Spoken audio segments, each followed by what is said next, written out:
Money. Welcome to the project.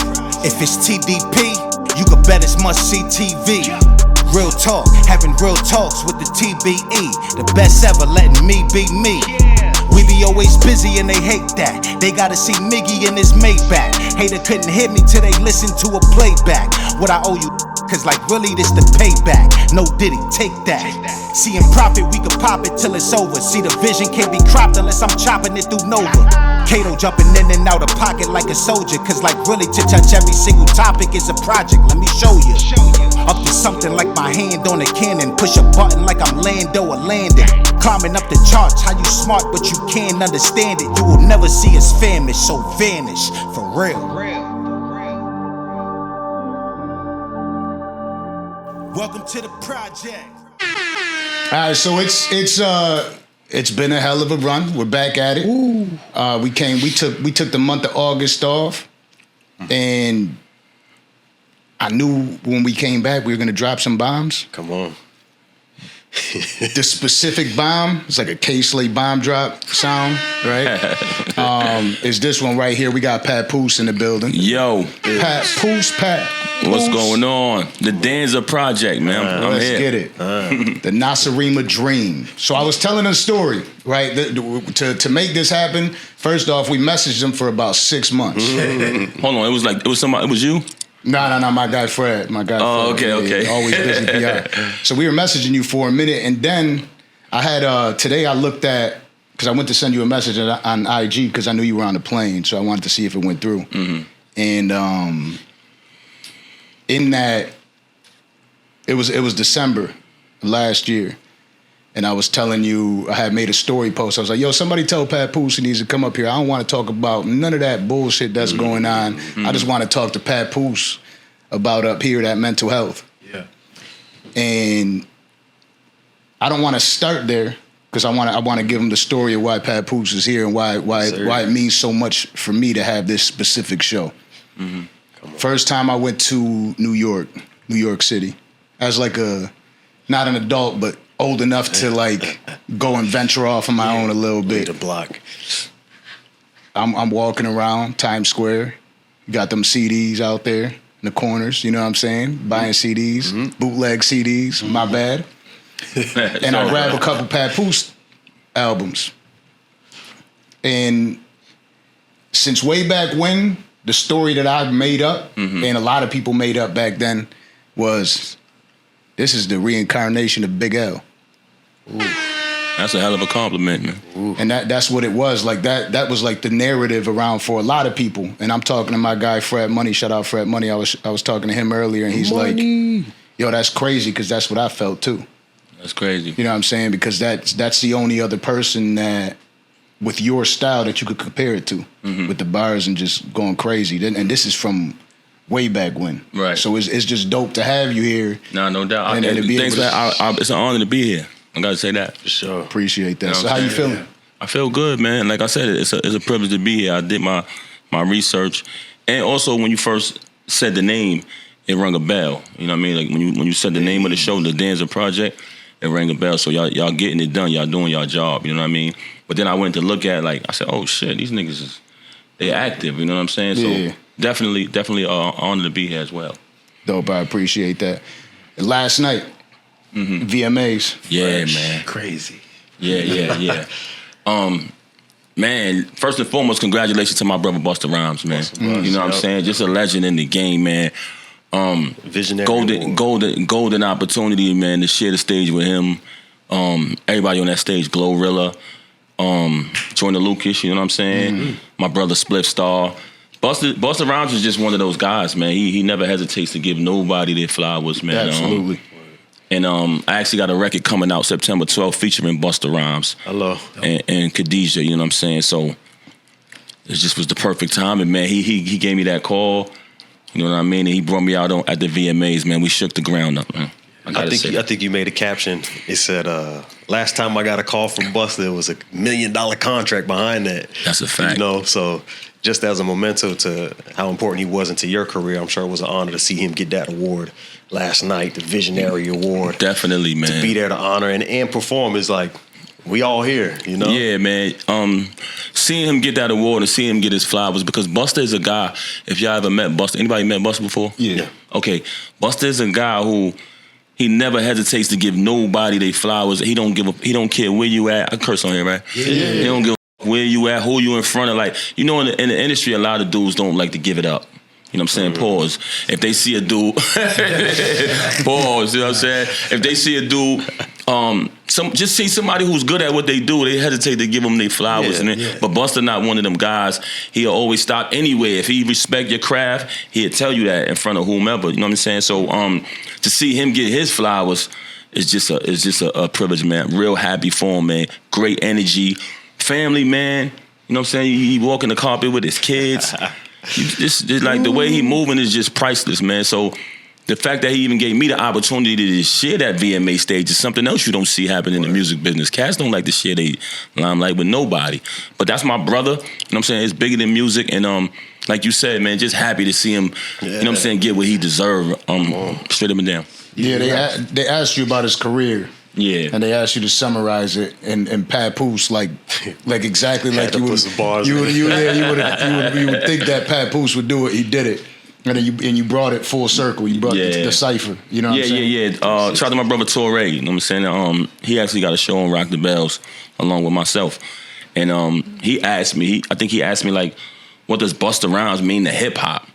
And that shit just hit me like, damn, that nigga asked me some shit like that. Busta Rhymes, like, the OG. You know, sometimes we take people for granted until they pass away. But if you really take a second to just stop and you'll say, damn, this nigga Busta been doing this shit since I could remember even being in it. Consistently, since I was a kid, I remember Busta Rhymes busting niggas, destroying on records. Let me be pausely correct. You know what I'm saying? This shit is rampant out here now. I remember Busta going crazy on tracks, killing shit, dominating, and it's like whatever you want to talk about, he got it covered. You want to talk hit records, because you know they like to discredit certain artists. You want to talk hit records, he got that covered. You want to talk lyrics, he got that covered. You want to talk success, he got it covered. Whatever you want to do. Features, everything. Features, you know what I'm saying? Even if you wanted to battle him on wax, when Busta Rhymes came with them records talking shit, he was talking that shit. Yeah, you might not even want to do that. Yeah, you might not even want to do a feature with him and know how to write verse. Might kill you, you know what I'm saying? So I just wanted to explain it how I see it, man. And you know, I know Bus personally, so when I see him with all of his children, man, on the red carpet, I know what that journey was like for him to get it right like that. You know what I'm saying? Yeah. Sometimes life is challenging, so just to see him doing that, man, he always smiling, he looking great. Pause, you know what I'm saying? Nah, you're right, though. It's a blessing to see it, man. Yeah. All the way from, I remember coming home from school, watching him climbing over cars in the Gimme Some Mo video to Family Man, Established, OG, and it's 2025? Go ahead. Yo, bro, man, let me tell you something. A lot of cats, man, like I said, we take some of our legends for granted. You know what I mean? And I'm a dude who always say my top 5 don't change. But I'm going to say this right now on the Danza Project. Busta Rhymes is in my top 5, man. Okay. Now. You know what I'm saying? Busta Rhymes just made it to my top 5, bro. Real talk.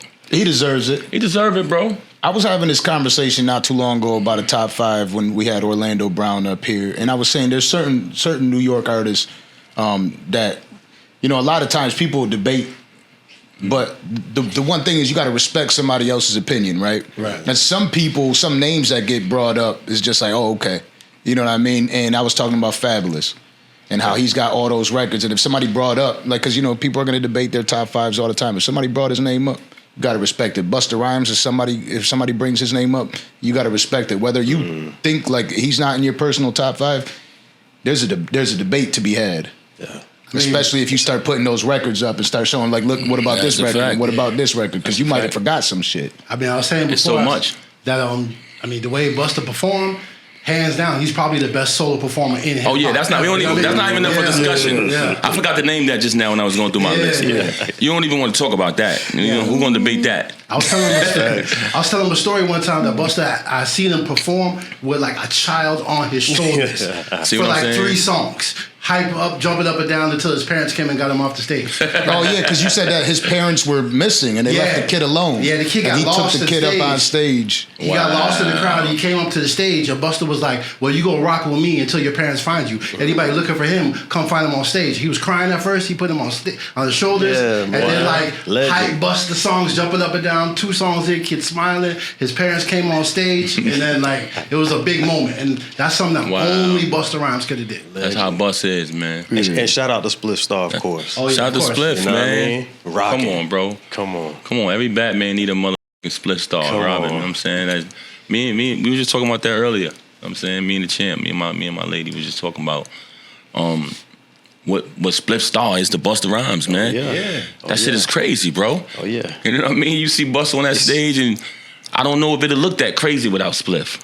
You know what I mean? One of the top 5s I like to do is like top 5 hype men, because there's very few hype men anymore, and like Spliff Star is probably like, if not number 1, maybe number 2. Then you got like Flavor Flav. Then you got Tony Yayo. He'll be on that list. Yeah, they'll put him on that list. I know it. Shout out to Yayo. Yeah. You know what's crazy? Spliff is even more than that. I was just with him the other night. He was playing some joints. Spliff got some music. Believe it or not, he got some joints. I'm like, yo, Spliff, you gotta put some of this out. And he got like crazy ideas and shit, you know what I'm saying? So shout out to Spliff.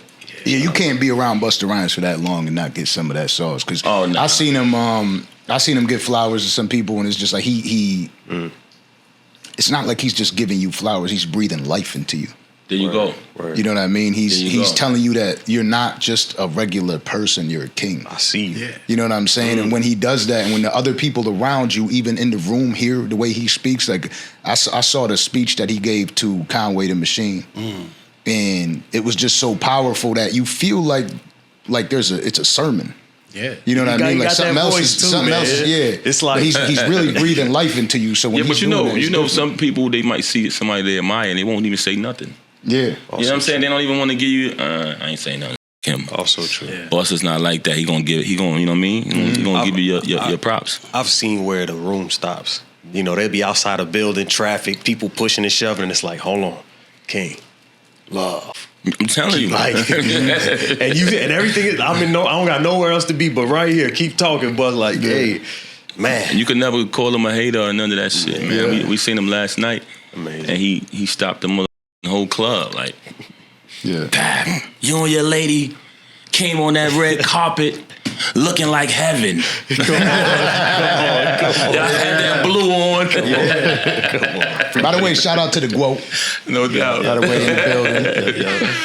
Word, Bus always show love, man. That's my guy, man. Even last night when he was getting his award, he took time out to shout out Ananda Lewis. Like he was getting his award. Man. Another self-love moment. Definitely. Yeah, that's just who he is. So speaking of you, Pap, I like to give the world an opportunity for all the people that haven't gotten to know you, if they haven't somehow, to know where you come from and your upbringing and what it was like in the house of Papoose. Oh man, I grew up in my household. We struggled, you know what I mean, but we had family and we had each other, regardless of what. So even though we was poor, we didn't know we was poor. You know what I'm saying? Because everybody in the neighborhood was poor. So it really wasn't about $1. It was all about family. Family is everything. You know what I mean? That was one of the things that I learned at a young age. You know, my pops went to work every day. My mother took care of us. You know what I'm saying? She made sure we went to school. And if we got out of line, we got checked. You know what I mean? I don't know no other way to describe it. I grew up in Bedford-Stuyvesant in Brooklyn, basically on the borderline of Bed-Stuy and Brownsville. So my hood is it's awkward. It's a wild hood, but I don't even know what to call it because it's right there between the Stuy and the Ville. You know what I'm saying? So I lived in Bed-Stuy, but I went to school in Brownsville. So yeah, man, we grew up, like I said, but I come from a very big family. So my grandmother had 17 kids. And my mother is one of those, and my mother's actually an identical twin. Very beautiful. Her and my Aunt Eileen, very beautiful. And they raised us, man. Morals, values, and principles was everything. You know what I mean? You had to have respect. I came from a very big family, man. Having 17 aunts and uncles, that gave me a lot of cousins. at a young age, I had probably 90 cousins, you know what I'm saying? Spread out in the vicinity through New York City, you know what I mean? And I love to go to my cousin's house on the weekend. So we would go over there and we came up how we came up.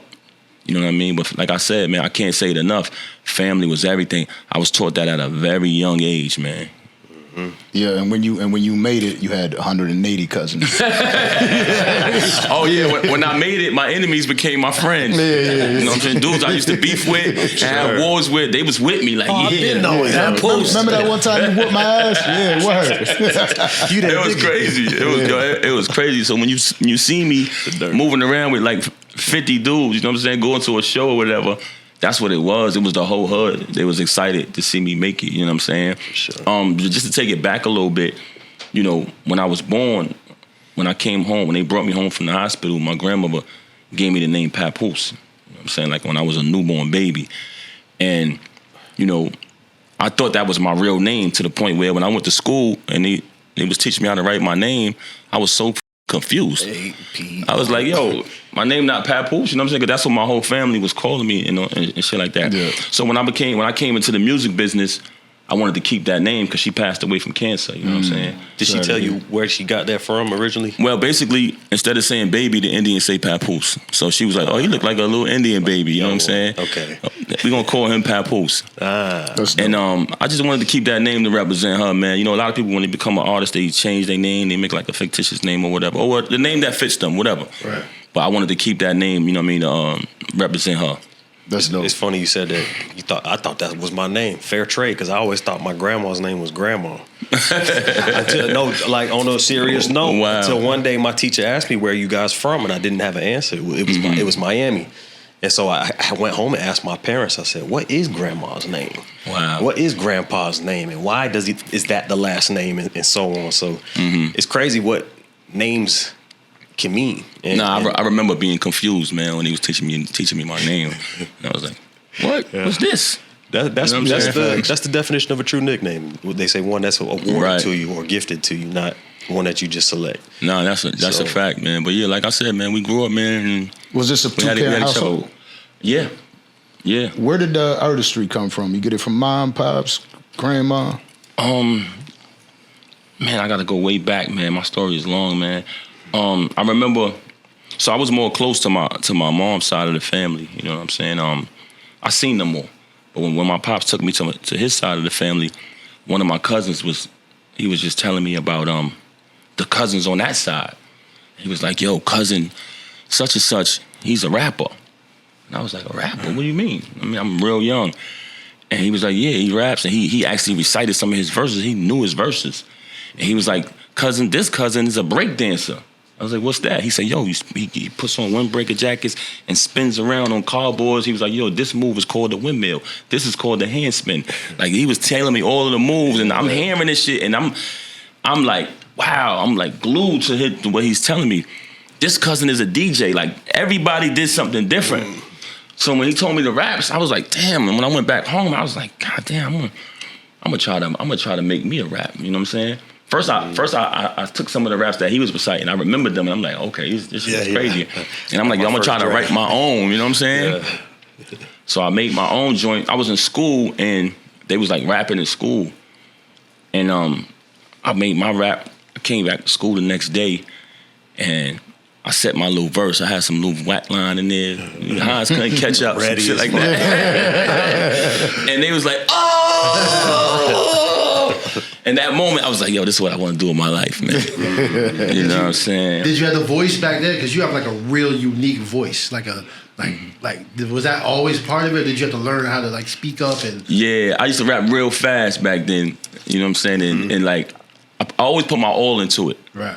So I'll just be standing there like you know what I'm saying? Like, I came from the heart with it. And when I seen that reaction, I was like, oh yeah, man, this is what I want to do. So I just started trying to get better and better.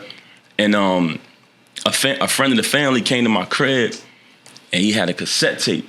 He put it in the tape deck, and I was just listening to it. I was like, oh, this is crazy. It was Long Live the King. And he just kept playing the song. I was like, oh, this shit is crazy. Like, this dude is... I gotta be like this. I'm like, I gotta step my game up. So he went to the bathroom. He came back and shit. He was like, "Yo, anybody see my tape?" I was like, "No." I think it was. I was like, I ain't see it. You know what I'm saying? And then he kept looking for it. He left. Man, I must have listened to that tape every day, bro. Yeah, that's crazy. I kept listening to that shit, and I think hip hop itself, because hip hop is something you live, rap is something you do. Hip hop itself made me want to be a part of it, but I think Kane made me want to be nice. Yeah, you know what I'm saying? I was like, yo, I gotta step it up. You know what I'm saying? So, also around that time, I had learned that they said Malcolm X, when he was incarcerated, he read the entire dictionary. So I was like, you know what? I want to try that. Get some words. So I went and got I'll never forget it was a Webster's Third World College Edition dictionary. I'm a little ass kid reading this shit, and I read the whole dictionary. In the process of writing it, I came up with the idea for Alphabetical Slaughter. Yeah, I started writing that. So that's why when people talk about that nowadays, I be like, yo, I wrote that when I was a kid. Damn. And they still to this day talk about it. You know And you what I mean? did A to Z and Z to A, right? Yeah, I came back, I was like, yo, I want to do it backwards. Yeah. You know what I'm saying? Then I was like, yo, I want to do it in Spanish. My man was like, you wildin'. I mean, it's still talked, but hey, let's not breeze over that. It's still talked about for a reason. Like, and still yet to be trumped or bested, in my opinion. I don't. Thank you. I don't think anybody's done it. And if they did, they'd be bashed for it anyways. Unless they really, really added some kind of twist or something crazy, which hasn't happened yet. So, well, it was like, first I only had it like from A to C. I had like 3 letters, and that shit was crazy alone. So what I used to do is, you know, back then we used to have what you call ciphers. Yeah. You know what I'm saying? So you go in the cipher. And They don't have them anymore? don't feel like it, man. What the hell they do, man? Like, bro, I can run into you.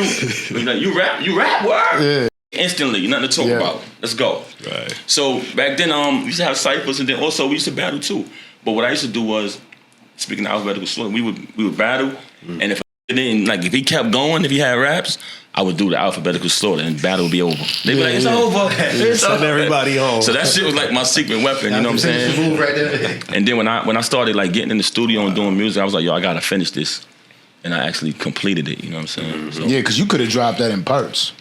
oh wow. You know what I mean? Wow. It'd still be crazy. Just Wow. But dropping it just because that's what I'm learning in this podcast game, right? Like you give them the full interview, a lot of people are gonna miss a lot of this shit. Right, if you break right. it up into parts where people could consume 10, 20-minute parts, Right. get the way that record was, you would have dropped that in parts with a video. That would have been smart. Yeah. You right. But nah, I ain't gonna lie. That was gold for me, man. Like, it don't matter where I go in the world, on the planet. Somebody go. It's 2 tracks they always mention: Alphabetical Slaughter or Law Library. Right. I could be in Russia, Europe. It's crazy Africa. how they be knowing Yo, them, it's bro. If you go to Africa with me, you would be like, what the? That's so far. Like, I was like, what the? Yeah. You know what I'm saying? Right. It's crazy, bro. It's amazing how places you've never been physically, you can have so much love, man, just through music. Yeah. That's why I don't like when cats talk down on hip hop, because hip hop changed our lives, man. It's worldwide. You know what I'm saying? It's a real thing, man. Even this industry right here, doing interviews. Yeah. You know what I mean? It's the primary influence, right? Like a lot of these podcasts and podcasters, you see there's some sort of hip hop involved in all of it. Right. You'll have Snoop Dogg at Joe Rogan. Yeah. You know what I mean? It doesn't matter where you go. Trump is in the hip hop game. You know what I'm saying? He's been in the hip hop game before Trump ever ran for election. Yeah. Everybody had a Donald Trump bar in there. You That's know a what I'm fact. Nah, hip hop, man. Even if you look at the most rich entertainers, you know, it started with hip hop, bro. Yeah. You know what I mean? And they were smart enough to use it as a stepping stool to grow, man. So, you know, I always like to, you know, it might sound how it sound, but like preserve the culture, man, and respect the culture, respect hip hop. Yeah. You know, sometimes we get a bad rap. You know what I mean? And that's something that you got going on because you're a man of many trades now, right? Like you're a businessman, the head of hip hop, TuneCore, but also you got and we'll get into that, but the HipHop Museum. Yeah, man. Talk to us about that. Shout out to the entire HipHop Museum, man. I'm actually a board member at the HipHop Museum, and it's going to be an amazing establishment, worldwide attraction in New York City. Dope. Next year, 2026, you're going to really see it unfold, open up. Wow. And man, I think it's going to be a blessing for the culture, man. A place where you can go and celebrate hip hop and learn your history about hip hop and have an experience. One of the best things I like about it is that kids can go on you know how when you was a kid and they took you to the museum? Yeah. It was cool. That was great to learn that. But now you can go to the HipHop Museum. Then they got an area where you can actually go in there and learn how to make beats. You know what I'm saying? Another area where you can go over there and learn how to MC. You know what I'm saying? Learn how to rap. You can get on the mic and freestyle. Like I said, learn how to DJ, all of that. So the experience for the kids is why it's really made me fall in love with it. I love the history of hip hop. They got K-Slade crown chain in there. Come on. They got memorabilia from so many of your favorite artists. So that's going to be dope. Also, what I like about it is they're not just celebrating the history of hip hop, but the current state of hip hop. Like a lot of the new artists getting love too as well. Smart. So they tying it, and it's going to be a place where you can hold like real quality events at. You know what I'm saying? So if y'all ever in New York and you want to tour, let me know. I'll bring you through there, and you'll see everything I'm saying in front of your eyes, bro. It's going to be real dope, man. Hell yeah, that's super dope. Real dope. So 2026 is when it's 2026 is opening. You're going to see concerts, everything going down. You know what I'm saying? Everybody's behind it. You know what I'm saying? The city of New York is behind it. You got great politicians who donated a lot of money to the museum. Okay. So it's like a I don't want to quote me wrong on the number, but it's like it's millions and millions of dollars involved. No, I'm saying like 50,000 square feet. I'm gonna keep it 100 with you. You don't strike me as a dude that'll really rock with the current state of hip hop aside from the few. You know what I mean? How do you feel about the state of hip hop right now? In all honesty. Man, I got some artists who I like, you know what I mean. But I'll be fronting if I sit up here and say you that everything is dope. Nah, you got trash shit too. Some of this shit is horrible, man. I can't front, but I got some artists that I do rock with. Yeah. You know what I'm saying? So I don't know if that answers your question, man. Nah, you know what I mean? It's just, I got some artists I like. I think some is trash. You always had trash though. It's true.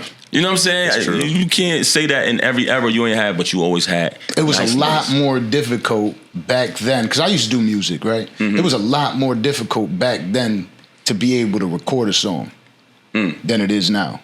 So when we talk about trash, there's a lot more trash. That's part of it. Nigga had to actually spend money to go in the studio. Yeah. Now it's like you record some shit in their iPhone. And they think they're a rapper, you know what I'm saying? So I don't know, man, but you're right about that. A studio was like gold back then. Man. Yo, he got a studio in this crib. Word? I never even seen until recently, which I got no problem with. I never seen people so much spit bars sitting down. Yo, you know what's crazy? You know what's crazy about that? The first time I seen that, I was like, what the f*** is he doing? Like that shit, I was like, yo, record sitting down. Not even are they recording sitting down. They take the mic out of the booth and sitting here with us like this is shit. I'm like, it was a big thing to go in the booth and lay your verse. Like you was there by yourself. That shit made your focus different. I turn the lights out when I go in the booth. You know what I'm saying? It was just you and the microphone. These niggas is like, that's crazy. The sitting down shit is crazy. Yeah, that shit is crazy. But it's just because it used to be like the presence. You could hear it in the mic. Yeah. You know what I mean? Like you should be able to, you want to visualize this. And then a lot of the people now you got to think about when you visualize it, it's like a whole different experience. They don't even want to stand up for this shit. You know what I mean? Like you ain't standing behind your own bars. What's going on? You know what I mean? But it's just different. It's a different. Nah, you ain't lying. That shit blew my mind, man. That might have blew my mind more than when I first realized that everybody was wearing skinny jeans. I was like shopping and I'm in the store one day, it just happened overnight. I'm in the store and I'm like, yo, I went to a couple stores and I couldn't find no regular jeans. So I grabbed the dude that worked there. I said, yo, man, let me ask you a question, man. Why none of y'all stores sell regular jeans no more? Y'all keep y'all real. He like, this is what I got. I said, bro, listen. I'm like, bro. He like, what do you mean? I said, I explained it to him. He said, nobody buys them no more, bro. He had to whisper, like, I'm going to be honest with you. I was like, I walked out of there like, this shit is crazy, man. These niggas really changed this shit. The shit that fucked me up was when they started downloading beats. Because back in the day, you used to have to know that made beats to have beats. All you had to do back in the day was get the J. Arms tapes. It went crazy. He said J. Arms. Yeah. Wow. That's what it used to be. You get them tapes that got like 36 beats on there. Good to go. You had to get the new J Arms. Yeah. J Arms got a new joint. Where you going there? You gonna find something to rap. But you took it back further than he did. Yeah. You took it back further when you said you couldn't even download. But you just me up when you said J Arms. Yeah. I ain't hear that shit in so long, bro. Yeah, every week there was like a new drop. Every time. Wow. Yeah, that shit was the heat right there. You know what's crazy? With the way you told your story, like when you came to New York and you went and got my CD off of, like, you like the third person that told me that I had like that same experience. Like, yo, I came into New York, I was moving around, and I heard this dude on the radio, and the dude he was talking about was me. You know what I'm saying? Yeah. He talked about the bootleg CDs, just that whole era. It was crazy to hear you tell that story. Yeah, that's a hell of a time right there. You know what I'm saying? I'm an 80s baby, but, really the 90s raised me. You know what I mean? Being born in 85, I can't really claim it. I was 5 years old. There used to be, I don't want to say a ritual, but a ritual to finding music. You didn't know about it unless somebody put you onto it, or you happened to catch it on the radio at the time that it came on, or you caught the spot on BET or the late night or whatever it was on the box. Yeah, you had to wait up. Nigga, we used to wait up, tired as a mother. Just to watch video. Just to catch the video drop. Like, I heard him dropping the Not video. knowing what time the shit's gonna drop. I used to get out of school and run home so I could catch Video Music Box. Because the shit used to come on at like an awkward ass hour. So my school was in Brownsville, like I told you earlier. So I had to run down the hill, come flying in the crib, just so I could watch videos, bro. Did you have that channel, The Box? Where you had to call that's the cable in, joint. The cable, I couldn't call in. I couldn't afford that. Nah. But I used to watch that shit though. I got my ass whooped behind that shit before, because you could call it right through there. It got charged to the phone bill back in the day. I used to just. Girl, you a no name. Those type of joints. But in New York, only certain boroughs had that shit. That shit was like a Queens thing. So when I was at my grandma's crib, I used to go watch that shit. In Brooklyn, we had Bobby Simmons. You ever heard of Bobby Simmons? Yeah, Bobby Simmons was an ill nigga, man. Bobby Simmons used to stand in front of a fucking camera, talk his shit, and play videos. But he used to take requests, though. Real hood, though. Like, just him and a fucking camera in an empty-ass room. Shout out to Bobby Simmons, man. You gotta look him up now. Yeah. Well, before him, we had Ralph McDaniels, of course, Video Music Box. Right. And then later on, we got Bobby Simmons. When did you know? Like, when did you know that... obviously you said you wanted to do music, but when did you know that I'm gonna make it somewhere in the music industry? To be honest with you, I always believed in myself, man, because, Papoose wasn't just me, bro. Like, I had an army with me that all believed in me. You know what I'm saying? Like, that's how, I don't like, I walk humble, but that's how incredible I was as a rapper, as an artist, you know what I'm saying? Like, I got homies and family throughout the entire New York City. If anybody said they rapped, they would call me like, yo, Pat, we got one. It was like a cheat code. Yo, he gonna put his money up. And I would come over there, we'd take the dude money or whatever, we'd battle, whatever. But it became more than that. See, I did something real stupid when I was young. I made a big mistake. That's why I always tell kids, man, if you want to do music, put that second, but stay in school and then get a job. You know what I'm saying? And whatever you got to do. But you can do music, but, focus on doing the right thing. So what I did was I told myself, I said, one day I'm going to be a rapper. This is as a kid. You got a lot of dudes, I'm not a rapper, I'm a gangster. You know what I mean? Me, I'm a rapper, bro. I'm not ashamed of it. You know what I mean? So I told myself at a young age, one day I'm going to be successful, I'm going to be a big rapper, and everything going to be okay. So what that caused me to do was, until my rap career take off, I'm just going to hustle. And that caused me to end up in the street, you know what I'm saying? Which is something I should have never did. And I started getting caught up in the street, started hustling, different things started transpiring. You know what I'm saying? So I wish I didn't do that. I wish I would have just, you can be an artist one day, but, finish school, do the right thing, don't get in trouble. You know what I mean? So that was one of the mistakes I would say I made at a young age. When we hear stories like that, right, about the hustling, because even I took place in that when I was coming up, right? As much as I regret, it's what it's what turned us into who we are, because that hustling mentality, right, is not just out there hustling. It's when you're in that studio. It's when you're, to be the businessman that you are today, it took that hustle. You know what I mean? That hustle that you have. So you're OG, that you have that capability to speak to the children out like, yo, you can do it without it. Right. But that's part of what shaped you, because that might have not been around in those schools at that time for somebody to be like, yo, Pat, this is how you hustle. You know what I mean? So the reason you are who you are today is partly because of that hustle. Well, I can say this, yes, I'll take that from, you know what I mean, and I'll give you that, you know what I mean, I agree with you on that. But the one thing, what I always tell the little homies out there is, and one thing I know about the street, and whenever I got somebody I love or care about, or even just a young kid that I see, when I talk to them, I tell them this shit right here, and this is real. This is one of the realest things I could tell them. You in the street, everybody don't make it out. You know that, right?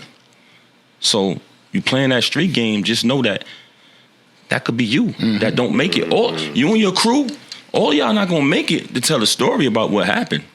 So that's what my regret come in at when I say I wish I never got involved in that, because, you know, my little cousin, who his mother and my mother are identical twins. He's no longer here. He got shot in his head. You know what I'm saying? And when I say Papoose, there's not just one person. It's a crew. It's a family. You know what I'm saying? And we all believed in Papoose. Like, one day this is gonna happen. This is gonna change our lives. But until that happened, we're gonna do the street shit. And if we never learned that and never took on that street mentality, he'd probably still be here. You know what I mean? So that's what my regret comes. Yeah, what you said is 100% right. It builds character and it made us who we are today. But if we never take part in that, we never think like that, we never live like that, you know what I'm saying? And our lives might be different, you know what I mean? It's absolutely, yeah. You know and that's kind of what I get at. It's not like it's a good thing. It's just these are the things that happen. Because at the end of the day, what you're doing in the industry, you're not, it ain't like, okay, well, Papoose got an album coming out. It's like, okay, Papoose is actually head of hip hop at TuneCore. I see what you're saying, doing real shit. You know what I mean? It's not like you got that mentality. It's like, I'm not stopping here. You know what I mean? I'm getting here. Right. And then from here, I already know the way you operate. It's like, how could I get here now? Exactly. You know what I mean? You're not stuck there. You're moving up again. And also, what you said that I like is, it's inspiring for others who are caught up in that type of lifestyle that, you know, if Papoose can make it out, I can make it out. If the Danza Project can do a successful podcast, I can do a successful podcast. You know what I'm saying? Yeah. And possibly change my life. So it's an example that, and inspiring to those who might be caught up in trials and tribulations or bad times, that I can make it out because he came from here and he made it out. You know what I'm saying? Yeah. And I don't know how the education system is now. I just know that, you know, like some of the stuff that you learn, you don't learn in school, especially back then. And now having the ability, and you got to think about it, in this era, no internet like that. Like, you know, the internet that I came up with, somebody pick up the phone in the crib, you're offline immediately. You know what I'm saying? Who's on the phone? Yeah, and there wasn't, we weren't in the information age coming up. We just, you know, not Gen Z was. True. They're the ones that had cell phones in their hands that they could have access to information at all times to be able to learn and to grow. So we kind of had to learn it a different way. Hell yeah, man. We had to actually talk to each other. Yeah. Nowadays, you see, you in a room full of people, everybody doing this. Word. You know what I'm saying? So, like you said, it was different back then. Do you feel like that? I'm gonna go out on a limb and call this the worst era of hip hop, right? Be nice. That laugh tells me you agree with me, right? Do you feel like that is part of it that took it down? Right? Because you used to have to get the composition notebook. Or one of these notebooks, right? And then you used to have to write your lyrics. Yeah, man. It was an art just to write the You music. had to write it, man. Scribe. You had to actually write it down. What the fuck do they do now when they write create lyrics? Chat GPT. Just talk. And it's gonna write everything for you. Not even that. Nah, what about not even that. what You about can they take it. have it right for you? The fucking Yeah. Today I want to be selling. Nah, you could do it. And I could chat GPT Papoose right now. That's crazy. You know what I mean? Like, what would be the bars that Papoose would? Oh yeah, I put did up? it one time. They did a really good job one time. Yeah. that pissed me off. It's a treat, but it's like, hold on now, slow down. But I don't know if it's the worst. He said the worst ever. That's harsh, man. It's tough. I mean, It's hard. You got an argument though. Yeah, I definitely got an argument. Why? Tell me why. Why you say that? the love for it is gone for most people. It's more of for the fans or the artists. Well, I think back in the day, it didn't matter so much about the popularity. Social media age now, so it's all about popularity. So now people want to have the whatever resonates with the people on the internet, and they will sacrifice their own character for a verse. Yeah. You know what I mean? Wow. They'll give you shock value opposed to giving you the real. I even feel that sometimes when I watch these movies, like dope ass movie, creative ass effects and everything. I hate series, bro. I hate series. I hate all series. Do you really? Bro, I can't. Long ass movies. My nigga, like when you watch a movie, right? Okay, you got the plot, you got everything about the movie, the whole shit.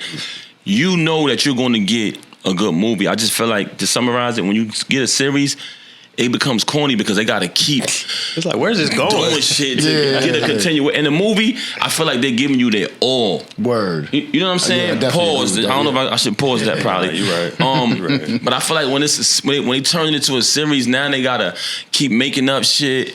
Random characters. Just so it could continue. Yeah, you're right. You know what I'm saying? And do you understand what I'm saying? It's like, not. Absolutely. Some of what both of you guys are saying too. What I'm realizing is you're getting a lot of oversaturation. That's a lot of commonly used word, but it's meaningless. It's not as meaningful. Yeah, man. Like from the artist, this was something that you probably lived through or experienced firsthand or secondhand at the worst. Something that you knew about. And you were only privy to from your neighborhood and your region of the country. It was meaningful to you and everybody from where you're from. All this shit is like, oh yeah, well I could be in Russia talking about the traps in Atlanta right now, and if it's fire, people gonna say it's fire. Yeah. When you saw a dope movie, you knew towards the ending it was gonna get crazy. You knew you was gonna get a good ending. I feel like with a series, they gotta keep niggas alive and shit, just for the next episode. Even if they died the last episode. It's like that shit. I remember when they first started turning everything into a fucking series, I was like, yo, why they doing this shit? Turn the channel. I'm thinking of Fast and the Furious. Started out like great movies. And then they turned into a series, so they started filling in a bunch of bullshit. It get weird. Jumping off a tank, and it's like, it definitely does. You know what I'm saying? So that shit is like, I don't know, bro. Maybe I'm. Is that the old school in me? Because everything is a fucking series now. No. I mean, it's not really the old school in you. It's just like your preference on it. You know what I mean? Okay. Sometimes I watch a series, and I enjoy the 50 Cent series that he be putting out, Power and shit like that. But but there's that part of it, right? Is when you watch them, sometimes you're like, that was a bullshit ass episode. You're like, why you had to do, like, some of this shit is just crazy. Well, you know what I mean? Even in BMF, when he got bit by a snake and they had some dude like come up there and like he did the voodoo and got the snake venom out and stuff like that, and he's like, oh man, you don't know what I just seen him. And I'm like, all right, that was a little too much. I don't want to down talk those series because those are some of the better series. I mean, it's successful, right? They're very successful. Made a lot of people a lot of money. A lot of people from this industry have made a lot of money crossing over into doing that stuff too. So I'm not down talking that, but shout out to hip hop. Shout out to hip hop. I mean, we create movie stars. Hey, but what you're watching is a soap opera. All the novellas of we used to. Your grandmother used to watch when she was watching you, and all the Carry On and But Ramon and all that. That's all it is. Just Carry On. I'm so crazy with it. If I see a movie, if I got a movie that I like and they turn it into a series, I'm not even watching it. I want to remember it like it was. Yeah. Word, bro. Word. That's true though. They're just keeping the essence. I'm telling you, man. And another thing, going back to the music, right? When you think about the soul in music, is to get your music heard, you had to be different. You had to stand out, right? Like nowadays, you just go upload it on social media and there's people that will be able to hear it. Back then, you had to wait outside to get K-Slay one of these tapes. Hell yeah, you had to wait out. Nigga, you had to carry CDs. These niggas got this shit in their phone now. You had to press up CDs.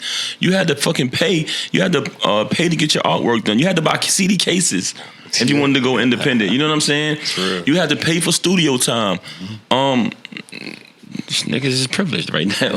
So talk to us about them days where you had to wait outside Hot 97. Oh man, where do I begin? You want to hear the story? Yeah. That's what we're here for. I told you that these interviews go a little bit long, especially when it's yeah. All right, so I go back a little bit, man. It's a long story, man, but I'll tell you this, man. Where do I begin? Okay, like I told you, always wanted to get into music. You know what I'm saying? Got caught up in the street though. In the process of that, one time, okay, back then, right? If you wanted to get into the music industry, you had to go through either, if you wasn't on Rockefeller, Murder Inc., Rough Riders. If I'm leaving anybody out, y'all let me know. You wasn't getting in, like they had the game locked. All of those different entities, they had it on lock. Yeah. Desert Storm, shit like that? Yeah, it's like those record labels had the game on lock back then, right? And I'm a student of hip hop. So when I tell you this shit, bro, know it's true. Not only am I a student, but I'm a person that was always scheming on getting in the game, right? Mm-hmm. Which seemed impossible at the time. Like me being from where I'm from in Brooklyn, when these niggas used to say they came outside their crib and they seen Dougie Fresh rapping at a block party, that type of shit didn't just happen in my hood. Like block parties got shot up at the end of the night. You know what I mean? Shout out to Dougie. So me being a student of the game, I knew that it was on lock and it was like real difficult to get in. One day I was listening to the radio and I heard a DJ on the radio and he caught my attention because as I'm listening to his show, he did something that I never heard on the radio before. He played a new artist. I was like, oh shit. One day I gotta meet this dude, man. You know what I'm saying? And his name ended up being K Slay. So I had that locked in my mind, like, yo, if I meet this dude right here, I'm gonna get on. Hustling. It's the first of the month. You know what the first is if you're a hustler. Yeah. My phone was going crazy, right? Boom. They calling, I'm coming. As I'm driving, I had like a little car accident, you know what I'm saying? And police came, you know what I'm saying? They locked me up. Just too many details. I'm gonna leave all the extra shit out. I don't want to be one of these guys up here. Yeah, please don't. And they say it don't mean they think I'm just gonna keep it like that. Boom, they locked me up, right? Yeah. So when I went to court, I got remanded. So they sent me to Rikers.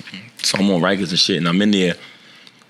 While I'm in there, the only thing I'm thinking to myself is like, yo, niggas that go to jail and keep coming back, there must be something wrong with them. Because when I get out of here, I'm never coming back again. Yeah. Matter of fact, I'm not even hustling no more. I'm gonna do my rap shit. I never want to be in this. Is this where my life is heading? I don't want this. Yeah, facts. Like my whole shit flashing before my eyes. I'm in there, yo, bro, I got a visit. Niggas is going to switch to put on the jumpers. This shit smells horrific. It's like a smell. It's close to. I went in the morgue before. The smell was like that. I'm like, yo, that's what I'm thinking. I remember sitting on my bed thinking, like, yo, these niggas go back and forth to this shit. Yo, niggas like this shit. When I get out of here, I'm about to sell CDs, man. I'm not doing this street shit no more. I'm changing my life, man. Bro, I got out. Bro, guess what? These niggas do. How much time you did? I did 5 years, nigga. I did 8 years. Yeah. Guess how long I was in there? 2 weeks. I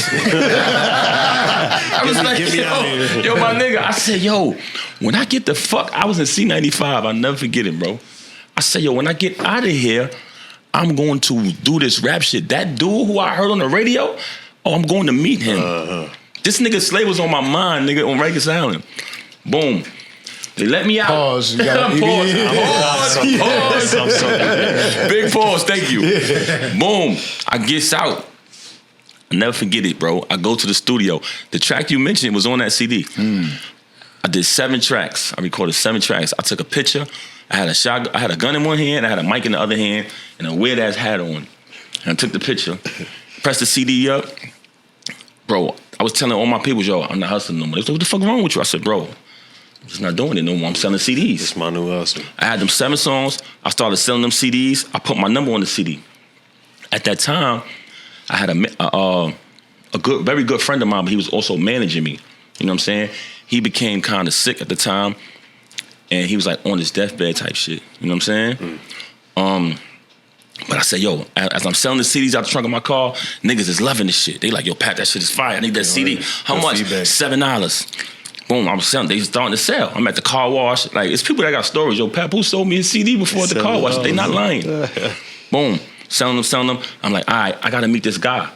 I went to look up the radio station. What's this radio station? High 97. What's the address? We didn't have couldn't go on your phone. I went in the yellow pages and found this shit. 395 Hudson. Jumped in the Hoopty. Gotta go find this nigga. I go up to the radio station. I'm waiting. I know what time he come on the radio, so I said, if I go up there, I'm gonna catch the nigga coming in the building. I wait outside the radio station. Sure enough, bro, he come walking up. Fly as a motherfucker. Mink jacket on, nigga got big chunk jewelry and all this shit. Nah, slay ass. He come walking up with that fucking arm hanging. You know what I'm talking about, Shell? So I'm like, yo, what's up, man? My name Papoose. He like, all right. I give him the CD. He take the CD, he go in the building. Nigga, I go back to the hood. I'm about to be on the radio, nigga. I just gave my CD to a nigga that's on the radio. I'm about to be on the radio. Let's listen. Slave was on for 2 hours back then. We listening. He ain't play this shit. I'm like, damn, this nigga ain't play it. I said, fuck it. He was only on once a week, every Thursday. I said, fuck it, I'm gonna go back next Thursday. I do the same thing again. Next Thursday, I go back again. I go up to him, yo, what's up, man? My name Papoose. He like, all right. Take the CD, he go in the building. I'm like, all right. I go listen again, bro. Listening. It's fucking, he on for 2 hours from 12 to 2. It's 1 o'clock, I don't hear my shit. Still, nah. So I'm like, you know what? Next time I go see this nigga, because I'm catching him when he coming into the radio show, I'm not leaving. So when he don't play it, he gonna have to tell me why he didn't play it when he leave off the radio. Face me like a man. So I go up there and shit. I go up to him again. I'm like, yo, what's up? My name Maybe that was rude because I keep doing the same shit. You know what I'm saying? So I'm like, yo, what's up, man? My name Papoose, man. He like, all right. You know what I'm saying? He take the seat, he go in the bill. I'm like, I'm waiting for this nigga. I kick back, I put the radio on in the car, I'm listening to shit. Once again, bro, it's 1 o'clock, I don't hear my shit. Now it's like 12:45. Like, yo, this nigga. But he on the radio, he like, yo, 1-800-223-9797, call up. I'm like, yo, fuck that, I'm about to call up. I'm downstairs. So I calls up. Yo, bro, that's my word. He picked up the phone. I said, yo, man, why didn't you play my song? Yo, as soon as he heard my voice, the nigga knew who I was. It's Papoose. I didn't even say my name. I was like, yo, why you didn't play my shit? That nigga started saying, yo, man, he said some, like, some fly shit to me. So me and the nigga started having like a back and forth. But as it was on commercial break when I called. Okay. So as we having the back and forth, and he don't even know this shit was like a dream come true for a nigga like me. Yeah. As we debating, the commercial went off, the shit came over the air. So he don't even know. He tight. I'm happy as a motherfucker. I'm like, oh. That's right. This is Papoose, okay? So once he realized that it went out of the commercial break, and nigga banged it on me. So he go on the radio. He like, hey, yo, man. Everybody can't be a rapper. Some people gotta be a fireman. Yeah. So I'm like, nah, this nigga violated. I said, yo, when a nigga come downstairs, it's up. You know what I'm saying? But we wasn't saying it's up back then. I probably said it's on. You know what I'm saying? Boom, he come down. I'm walking towards him. I'm heated. He walking towards me. You know what I'm saying? As soon as we get like right next to each other, he had a dude with him, and he came in between us. He was like, yo, I got you. But for some reason, I believed him. You know what I'm saying? I left, man. Yo, I was so discouraged, bro.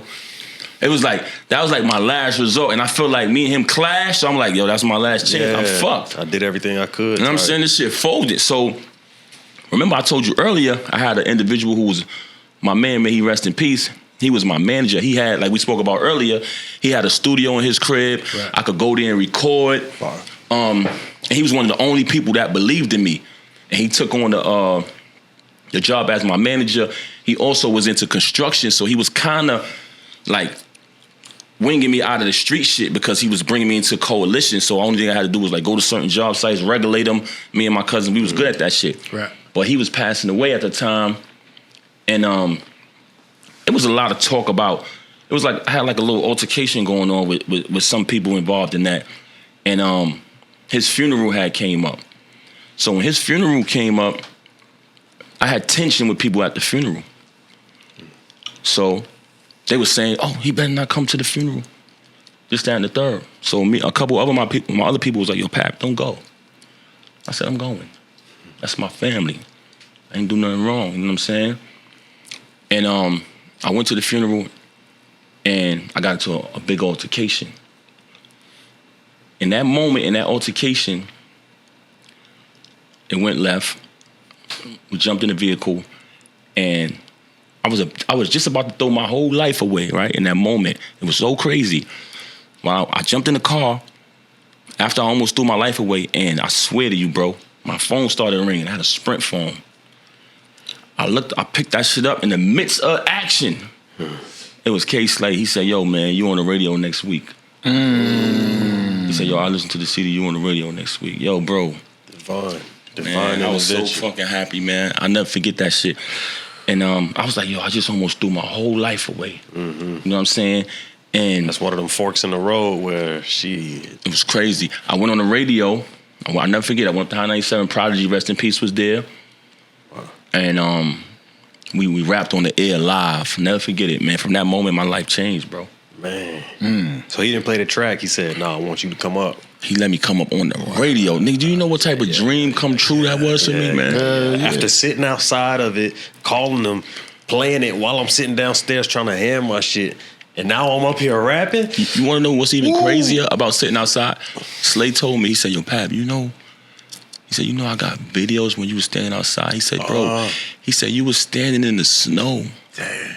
He said, yo, it was snow this fucking high. You was standing out there in the snow, my nigga. He said, yo, I'm about to do my documentary. He said, I'm gonna put that shit on my documentary. That's why I was so mad when he, passed. Yeah, not just because of that, but just the plans that he had, like all this shit niggas be talking about where hip hop started and who started hip hop and who wasn't in it.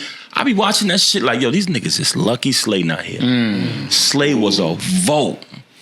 He'd tell you who started beatboxing, who was the first beatboxer, who was the first female MC, who burnt her, who was the first, like, where it started at, what was their address, who was a fake, who was a fraud. Like, I be feeling like niggas just doing that shit because he not here no more. Facts, though. Because, you know, you could go back and you see Slade doing graffiti back then. He's in the movies, you know what I'm saying, early as a youngster.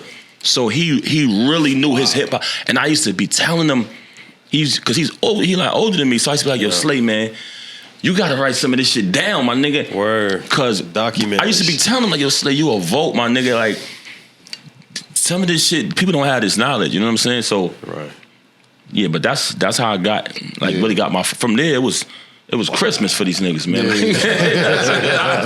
I ain't letting up. Like, that's why when you heard me, bro, you heard that hunger and you seen that consistency. Because I was like, I ain't letting up. It was too rough getting here. You know what I'm saying? Yeah. But you seen it though. That all came together, right? It was the hustle, locked up, went outside, the hustle, and then boom. Because a normal motherfucker ain't going to the radio station 3 fucking times. You know what I mean? Like, what the fuck is going on, man? Like, you know what I mean? I served you 3 different times. What's up, man? Get this record on the radio. You know what I mean? And it's super dope. But to think about how all that came together is amazing. And it's funny you mentioned earlier about you ain't want to say too much about the capping. I remember Benny the Butcher had said that he used to stand outside in the blizzards and hustle. And they're like, ain't nobody was ever standing outside in that snow. If you ain't from somewhere where it snows like that, then you don't know. But sometimes you had to do shit like stand out in the snow. Hell yeah. I mean, I was already Slade, you probably know, but I was used to that. I used to stand on the corner and hustle. Yeah. In the snow, you know what I'm saying? Like, I grew up like that. That's what I'm saying. That's what they said. When Benny the Butcher said that, they were like, Cat, don't nobody stand outside in no snow like that. And like, yeah, okay. Oh, hell yeah. Hell yeah. Like, even, I mean, honestly, when sometimes when I hear people talking about, like, hustling and shit like that, sometimes I'd be like, so what? They be like, yo, he was a real hustler, or I thought everybody was. Where I'm from, everybody had to hustle. That shit ain't what that mean? That don't make him better than nobody. Like, we had to hustle. I don't really get that. Yeah, good for him. What else? Like, and when I say hustle, I'm not talking because hustling can mean many things. You know what I'm saying? I'm not talking about the everyday working man. Absolutely, yeah. I'm not talking about people that's legit and taking care of their families. I'm talking about like that the negative shit. You know what I'm saying? I don't know what credit some dudes be wanting for that. I'd be a little confused. Facts. And K Slade obviously played a pivotal role in not only your music career but your life. That's somebody that's that you my really brother. Consider a brother. Yeah, that's my brother. That became my brother. What was it about K Slade that separated him? Real, man. Authentic and stuck in his ways, man. Like he wasn't going to compromise or sacrifice who he was to fit in or to, you know, some people are like, oh, you got to keep up with the times. You know, Slay was cool with that, but he not going to compromise who he was. He did what I said earlier, he preserved the culture like a motherfucker. Like no other. You know what I mean? Yeah. You listen to K Slay show, you're going to hear, because sometimes the music industry only support the artists who are hot at that time. So a rapper know if they had a run and they fell off, you know what I'm saying, after they only showed love to them other DJs, when they cooled off and they wasn't hot no more, they could always go to K Slay and get some support and get their song played on the radio, get their song placed on the mixtape. You know what I'm saying? Yeah, that's true. He supports you if you was in a hot moment or not. The industry kind of throws artists away when they cool off a little bit. Slay wasn't that kind of guy, you know what I'm saying? Right. And he would give everybody a shot. Now, what you do with that shot is up to you. You know what I mean? I was just one of those dudes he gave that shot to. I ran with it. But he felt like everybody get one shot. You know what I'm saying? Just a fair individual, man. Solid. Outside of the music, man, you know what I'm saying? He'll tell you the truth, man. Like if you come to Slay, yo, Slay, what you think about this? He'll tell you fucked up, bro. It ain't that person's fault. It's your fault. You know what I'm saying? Just straight up, bro. Genuine, sincere. A very great brother, man. You know, for me, one of the saddest moments for me that really touched me was, I'll never forget. When COVID took place, you know, Slay was real careful. Anybody who knows him knows he was extra careful. He made sure everything was clean. He stayed on point. Like, he took that shit serious. But I just remember towards the end of it, when it kind of like died down and everybody was back outside, he hit me one day, and me and him would talk every day. He said, yo, Pap, I'm in the hospital. And I was like, what happened? He said, I got COVID. I said, Slay, what the fuck you doing in the hospital? We said if that shit happened, we ain't going to no hospital. Because, you know, the hospital was doing the bullshit at that time. Yeah, people wasn't making it up out of there. Right. He was like, yo, man, he started telling me, but we was talking every day. I would hit him up, we would laugh, you know what I'm saying? It's just regular Papoose K Slay shit. Build about everything, you know what I mean? Exchange dialogue about different things, and then I never forget, man, and, you know, I always loved him as a brother, but the one thing my love grew for him, man, from here and forever, it'll be to the sky, because he hit me one day and he said, yo, Pap, I might not make it. And, you know, the fact that he was in a position where he knew he was, you know, on his deathbed, and he thought about letting me know, you know what I'm saying? Word. That shit really touched me, man. But yeah, that's how that happened. Was there a part of you when he said that to you was like, nah, he's full of shit, you gotta fight through this? Nah, that's not Slay. I went crazy though. Like, yo, Slay, what, you bugging? Like, yeah, that's what I meant. Yeah. You know who you are. You a fighter. Like, we don't give up. Everything I could think of, I started saying it. But that's the last time I ever heard from him, bro. He never responded to me after that. Wow, damn. That was the last time I ever heard from him. After that, I learned that they had put him into a coma. And rest in peace to K Slay. Yeah, that's a real legend. Real legend. Brother Slay, man. When you think about the artists that ended up signing with DJs, you got Red Cafe, where he signed with DJ Envy, and then you infamously think about Papoose and K Slay. Mm-hmm. Do you think that helped or hurt your chances at becoming a megastar? What you mean? Like, usually it's signing to the big label. Mm-hmm. You know, as you mentioned prior, like you think about the Rockefeller, the Mercury, things of that nature, and then signing with a DJ. Oh, okay. Well, I'll tell you this, right? It did both. It came with its pros and cons. So DJ Envy, who was one of the biggest DJs on the radio, he recently admitted it. Like a lot of DJs wouldn't play my music because I was signed to K Slay. And on the Breakfast Club, he said this shit on the radio one day. Yo, I love Pap music, but I couldn't play it because he was Slay artist. Wow. So that was one of the challenges that I had. And you got to realize, I'm fresh off the sidewalk. I'm fresh off the street. So I come into the game, I signed with Slay, and I'm like, it's on now. Like I told you earlier, it's supposed to open doors. It's going down. So every Thursday night, which was incredible that we was able to do what the fuck we did with One Night on the Radio. But I'm gonna get to that later. Boom, I signed with Slay. He playing my music every Thursday. It's an amazing time for me, bro. One of the best times of my life, man. Sure, man. You know what I'm saying? I ain't even gonna hold you. Everywhere I go, niggas is like, yo, Pap, finally, nigga. It's on, nigga. We fucking these niggas up. Ah. You know what I'm saying? It's the realest niggas ever around me. You know what I'm saying? These are my friends and my enemies, some of them. You know what I mean? We became friends. Long story short, we rocking out. So, you know me, I'm new to the game. I go to Slay one day. I say, yo, Slay, why the rest of these dudes on the radio not playing my music? He like, man, you don't need them. I said, what you mean? He said, yo, man, you don't need them. We good. I said, yo, Slay, we need everybody to play the music, not just you. By the way, me and Slay used to go back and forth a lot. He said, yo, Pat, man, listen, man, I don't let nobody control my destiny, man. I don't give nobody that power over me, man. Fuck them niggas. Like, you giving them too much power. I said, nah, man. I said, yo, I'm going to tell you something. This is how we going to do it. I'm going to go approach these niggas. Because at this time, I'm the hottest nigga in the street. I'm like, yo, if I'm on fire the way I am, why the fuck they not playing the hottest shit? At this time, I don't know these niggas is thinking like, oh, he's Slay artist. I'm not gonna support him. You need the rest. You need daytime radio. You need the whole shit. So I said, yo, listen, man, I'm going to approach these niggas, and you cool with any of these niggas? Like, I'm trying to figure this shit out. Y'all work at the same radio station. Like, y'all don't fuck with each other. Y'all got, like, what's going on here? Like, this shit don't make sense to me. I'm like, yo, I'm gonna approach these niggas, man. I say, yo, whoever I approach, if you cool with them, I'm gonna call you and put you on the phone. If you don't, I'm gonna introduce myself. So I start running down on these niggas, and they acting weird. I'm like, yo, what the fuck is wrong with you? You might have inherited somewhere. I'm like, yo, what the fuck is going on? I'm like, yo, I'm introducing they know who I am. I'm on fire. So, to answer your question, I got hate just because I was Slay artist. I'll tell you another story. And also in the process of that caused bad shit too. Yeah. Because remember, I'm from the street. All I know is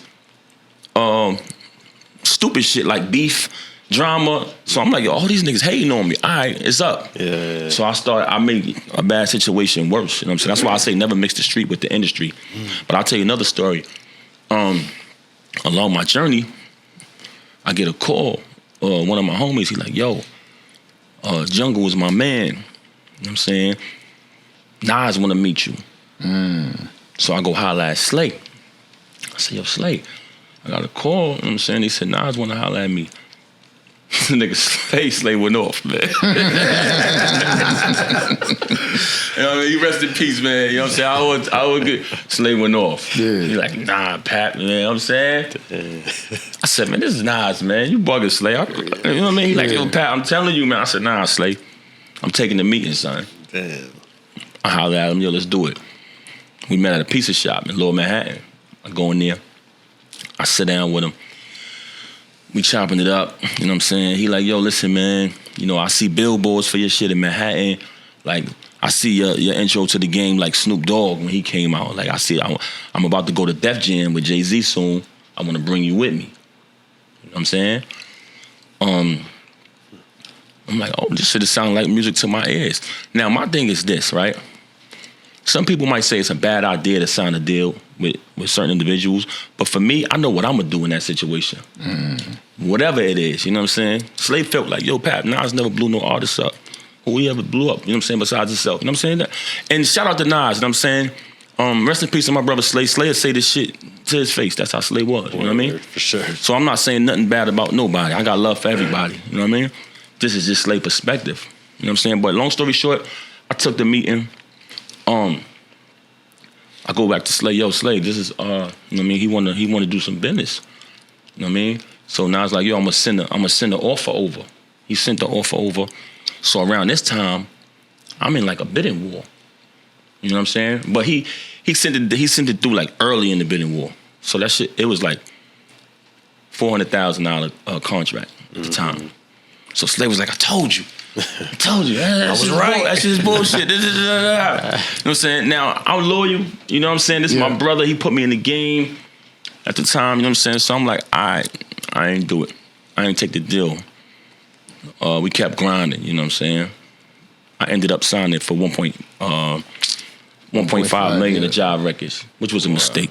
You know what I'm saying? As a mistake. But just to further what you were saying earlier, that was one of the, because they had like a little Bad Blood. Yeah. He had did Slay's song, and then he didn't do the video or some shit. So Slay was just like, oh yeah. They had a little fallout or whatever. Yeah, Slay wasn't one to hold back words. Slay rolled with him with the Eat the Shit with Jay-Z. You know what I'm saying? Yeah. That price. So Slay felt like, damn, my nigga, I stood with you, and then when it was time to do my video, you ain't show up. You know what I'm saying? So they had a little back and forth, man. You know what I'm saying? But Nas wasn't even on it like that. When it was in the meeting, he was like, yo, Pap, tell Slay play something, man. You know what I mean? So me, I kind of wanted to fix that shit. I go back, I'm like, yo, Slay, fuck with you, man. Like, you know what I'm saying? I can make this work, man. Come on, but trust. That was one of the situations, man. Like me, I would have took that deal back then. I feel like I know what I would have did with that. You know what I'm saying? At the time, you know what I mean? In your opinion, what was your big moment in hip hop? Was it the Busta Rhymes record? What's like the moment for you, the highlight? What you mean, like when you say big moment? Like when we talk about the records for you. Oh, what was that one? One of them, I would say, I don't know if you remember, but I had a record called Charades, where I was like, I'm the hip hop police. That was a big moment for me because that was the first record. That was one of the first records that everybody was supporting consistently. Shout out to Sunny. She used to be on daytime radio. She was the first one to ever play me on daytime radio. You know what I'm saying? That was a big moment. But I would be a damn liar if I sit here and say that Touch It remix wasn't the biggest moment. That's so Nigga, crazy. I'm on a song with fucking DMX, Missy Elliott, Mary J. Blige, Banks. We did that shit at the BET Awards. Eminem came out on stage with us. Like I came out, this shit was crazy. That was the biggest shit. I'm gonna tell you something. It was crazy because when Busta put me on that record, I was probably doing shows every other fucking day. Yeah. I was tired as a motherfucker. Slay like, yo, bro, you gotta go to the studio. Slay, I'm tired, my nigga. He like, yo, bro, I'm telling you, you're gonna go do this record. I go to the studio, I'm tired as fuck. As soon as I get to the studio, I fall asleep. I wake up, that verse came out. I wrote that verse in my sleep. I did that verse, and I remember like the record was out for like probably like a couple weeks or so. And Busta was like, yo, I got a show in Long Island. I want you to come out. I'm like, all right. I'll go out there. I'm backstage. It's my cue. I'll come walking out. When I walk out, I had never experienced this before. The whole fucking arena started screaming. If anybody got that video, you'll see me. I'm looking like, who the fuck they screaming for? You know what I'm saying? They were screaming for me. You, man.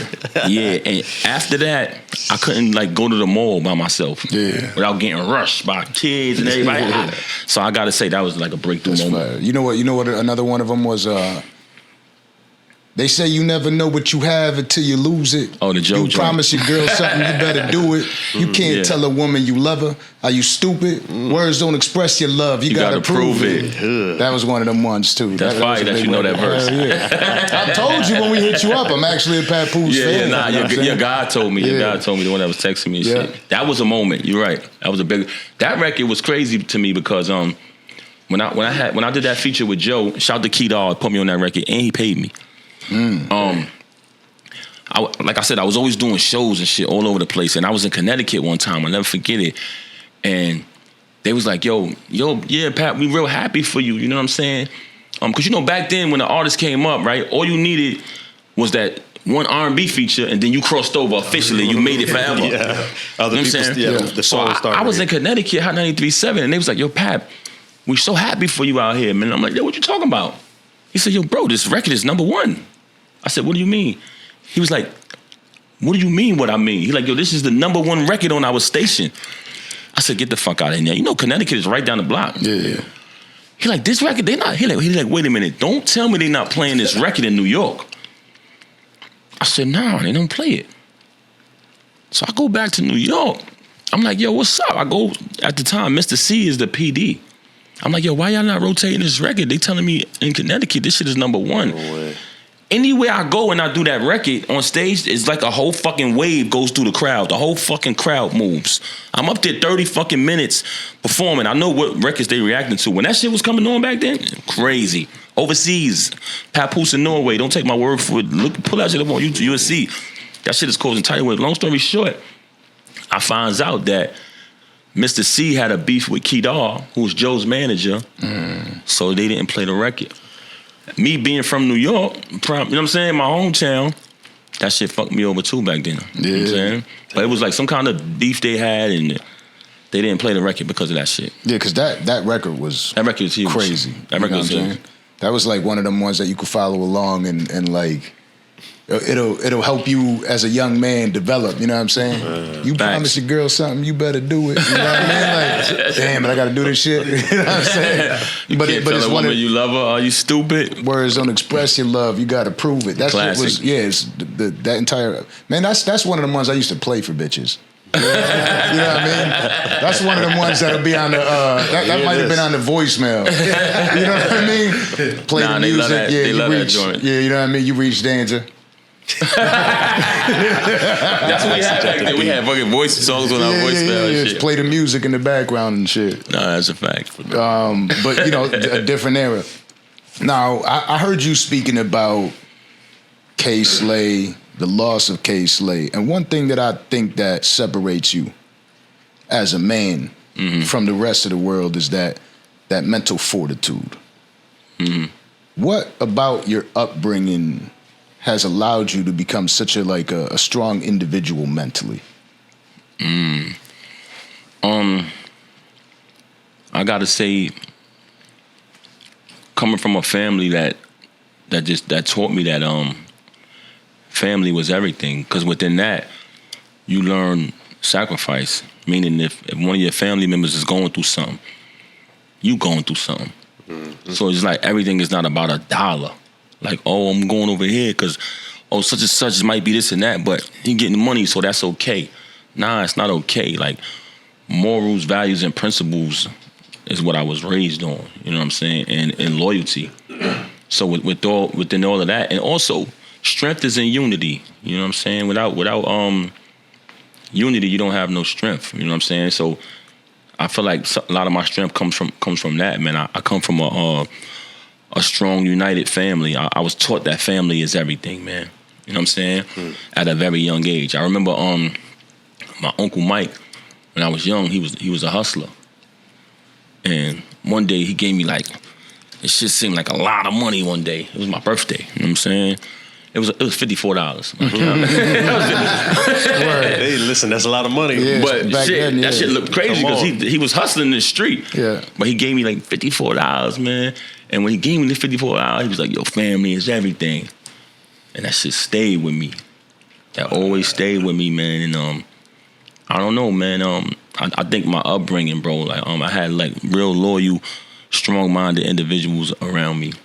And it kind of rubbed off on me. My mother, shout out to my mother, man. Very the nicest person you could ever meet, man. It's my mother in the world. Bless, yeah. You know what I'm saying? But if you fuck up, you're gonna get the flip side of that coin. You know what I'm saying? Of course. Get that ass whooping. I got, you know what I'm saying? My mom's raised me. My pops always gave me tough love. Always, you know what I'm saying? So I just feel like a strong upbringing, man. I remember being a kid. You know what I'm saying? I seen a picture of my parents on the wall, right? And it was their wedding picture. My pops had the Jerry curl. You know what I'm saying? My mom's had the white dress on. And I remember being a kid saying like, yo, one day I want to get married. Yeah.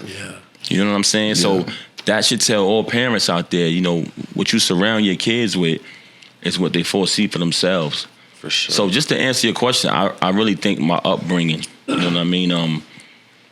I just come from that. I come from that, bro. I was taught morals, values, principles. And I get into that because, and I want to be respectful about how I approach this as we do with all our guests. You were known as a symbol for black love for a long time.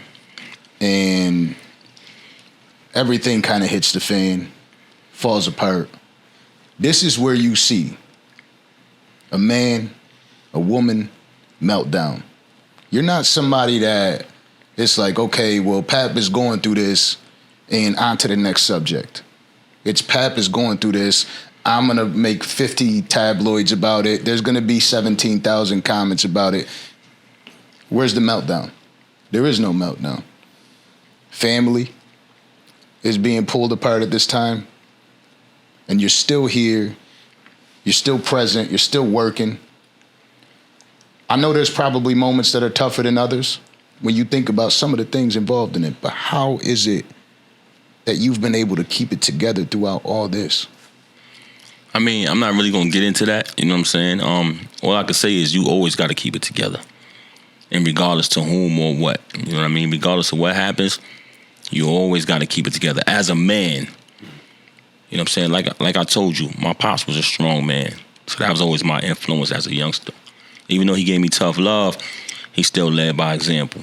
You know what I'm saying? Which is you always got to keep it together, regardless of what happened. I don't give a fuck if a tornado hit this house right now. We got to get up and pick the pieces up. Yeah. You know what I mean? We ain't gonna sit there and cry about it. There you go. You finished it for me. You know what I mean? You got to keep it moving. You know what I mean? I'm not gonna really get too much into that. It's about exactly. But what I can say is you always got to keep going. You know what I'm saying? That's what life is about. You know what I'm saying? That's all I can really say, man. The sun, after the tornado, the sun comes out the next day. Hell yeah. You know what I'm saying? The thing is now, I recently spoke on this, and I've been speaking about it, but there's a statistic out there, right, that says that every 11 minutes, a man takes his own life for mental health issues. Really? Yeah. And like when you hear a number like that, it's like striking. It's like there's so many men out here that are trying to navigate through life, and then when those moments get tough, with family or finances, it's just like they're giving up. And it's refreshing to see that somebody, when all the pressure on the world will fall on your shoulders. And it's like, okay, the whole world is attacking him, but he ain't giving up. You know what I mean? He's still up there. He's still happy. You know what I mean? He's still making moves every day. And that doesn't mean that, again, that you can't have your own moments, because we all do. Right. But it's refreshing to see you navigate through this. Yeah, we human. That's a crazy statistic. Yeah. Every 11 minutes, somebody, I mean... A man. Yeah, I mean, you know what? Self-love, man. You gotta love yourself. You can't love anyone else if you don't love yourself. You know what I mean? You should never be in a predicament when you want to harm yourself. You know, we all go through things. I can't sit here and tell you I haven't. You know what I mean? Of course. I haven't had my moments. Of course you did. I'm human. But that's not enough to break you. Nothing should be enough to break you, man. You always got to keep going. And like I said, man, you gotta love yourself first. When you look in the mirror, what you see in that mirror, bro, before you can love anybody, you gotta love yourself. You know what I mean? Never take your own life for something that somebody else do. Nah. Word. That's a crazy statistic. I gotta look that up. Yeah, it's a wild thing, and it's just something that I think about often with a lot of men. And I've been telling men, like, feel free, to reach out to us, and possibly we could have either a conversation, or we could have a conversation with somebody about that specific subject. Right. When you say mental health, what do you consider as mental health? Like, what do I consider as mental health? Like, yeah, like when you say that, like for me, like this is your bro. You know what I mean? Like, you supposed to check on him. You know what I mean? That's our duty as brothers. Absolutely. Like, some people only call you when they want something. It's okay to call your brother just to see how they doing. I feel like, for me, that's mental health, because we all human. We all, like you said earlier, we all go through things. So you never know what a person is going through. You know what I'm saying? They might come out and put on the face every day, but behind closed doors, you never know. So I just feel like, as brothers, it's our duty to check on one another. You know what I'm saying? That's one of the cures for mental health. Just for me, yo, how you doing, bro? What's going on? How's that job going? I mean, how's that idea going? You good? Word. You know what I mean? Like, whatever it is you told me about last time. You still working on that? Right. Like, don't just call people when you need them. Like, you know what I'm saying? Thanks. And I think that plays a major part, because people feel alone. Sometimes you feel alone. You're like, you don't got nobody, and that's when walls start closing in. My whole thing is ask twice. Because everybody asks you, how you doing? How's your day? Right. Yeah, happy Friday. Hey. But for real, how you doing, my brother? No, I know I know. But how you doing? Right. And then I'll get a second answer when I ask it that way. Well, man, shit could be better, bro. But I ain't gonna complain today. And if you bat me away twice, no problem, I'll give it to you. But I'm checking on you, dog. Nah, definitely. And sometimes I might do an accountability check too. Like I've got people now that we have this new visibility doing what we doing, and I'm sure this happens with you as well in your position. You're in a position where you can help people in numerous ways. So people would constantly call me, and I forgot where I was going with this. Goddamn it. You was talking about accountability check. Accountability. So right. they'll reach out to me and say, I'm thinking about starting this blog. I'm thinking about starting this podcast, this business, this company, this. And I'll call them back and be like, hey, bro, accountability check. I ain't calling you for nothing else. I just want to know, did you make that video? Did you get that recording? Did you submit that resume? Did you take an action towards what it is that you actually spent time telling me you wanted to do? If not, call me back. But if you did, tell me about it. How'd it go? Right. Let's do another one. Like accountability check. That's all it is. I don't want nothing else from you. I don't care about nothing else. Are you working towards what you told me you wanted to work towards? It was that important for you to bring it up. How's that going? And you'd be surprised, man. You might save a life just by doing something. Right. I was going to ask you, and both of y'all, have you ever been in a position or a point in your life where you feel like you said, that statistic shows that, every 11 minutes someone takes. Have any one of y'all ever been in that predicament where you feel like you wanted to do something to yourself? No. Or your mental health was that, like, you know what I mean, that bad? I think 5 siblings. My mother raised us. She raised us very strong. Anytime I've even felt down in the slightest, it's just one of the phone calls to one of the siblings, and you tell them not to say anything, but the other 3 will be calling me in about 10 minutes from then. You know what I mean? Just having that around, no matter how rough times got, they were able to pull me out of it. And the same thing, vice versa. You know, my little sister went through something a few years back, and she lives out near the Tampa area, and I was like, all right, say less. I packed the whip up, took my dog with me, took a ride, and just went to the door, just gave her a hug. You know what I'm saying? Like it's whether or not you not only have those people in your life, but whether or not you're allowing them in your life. Right. You know what I mean? Because if you feel alone in those times, then you ain't got nobody saying, hey, you don't need to do that. Because you'll see the cry for help. Right. But sometimes you see the cry for help on an internet post and people think it's bullshit. You know what I mean? But if you have somebody to cry to immediately, somebody to reach out to and say, hey, and they could just be that voice for you, you don't feel alone in that moment. Because the toughest times through financial stress, through breakups, through loss of life is when you're alone in that room. You know what I mean? No matter what room it is, when you're alone in that room and you ain't got nobody else but you and your thoughts, sometimes that's the scariest place to be. What about you, bro? Word. Yeah, I've been through some things. Okay. I've been through some things, and I've been alone long enough to think about it to where I was like, I wonder if anybody would notice, But then all I can think about is the people that support me and that have helped me get to this point. I was raised in a Catholic household, raised in the church, and I just couldn't bear the thought of doing it to them. I kind of took myself out of the equation. And then I did what I suspect most real niggas do. I said, I ain't no bitch. Suck it up. Come on. Like, just show up. And I'll tell myself, you know what? Let's just show up to work for another day. Let's get to the gym for another session, or let's show up and do another episode and see how I feel about that. It's like a tattoo. You'll never regret waiting. Right. Okay? This is permanent. And I just couldn't bear the thought of how it would affect the people that I still genuinely care about. So how I feel about myself is irrelevant to how much I care for them and what it would do to them. I've seen their faces on the other side of the glass invisible, okay?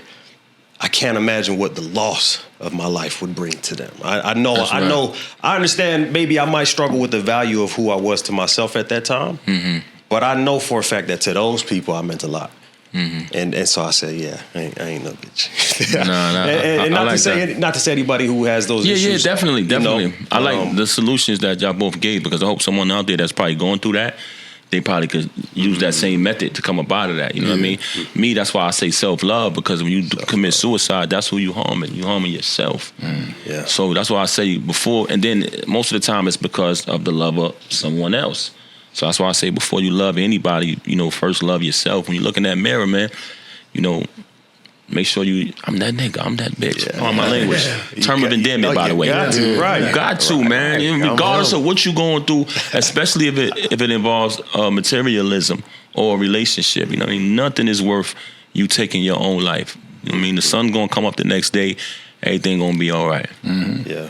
Regardless of what you go through. I would be honest though. Sometimes I get tired of taking the high road and giving people the benefit and doing right by this person and being right by that person. That comes with maturity, man. I had to learn that. You know what I'm saying? I had real G, I had to get through it. That comes with maturity. That comes with maturity. The older you get, the more wise. We don't get older, we get wiser. Yeah. There you go. You know what I mean? The younger version of me, I probably wouldn't be that guy.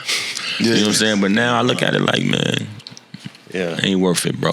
One of the things that somebody had said to me, because when I made that post, immediately a bunch of people started messaging me. I'm so happy that you're speaking about this. And then now immediately I gotta be there to, especially for the first few people that reach out, to try to really be active and help them out. And you realize that you open a door for people to really spill.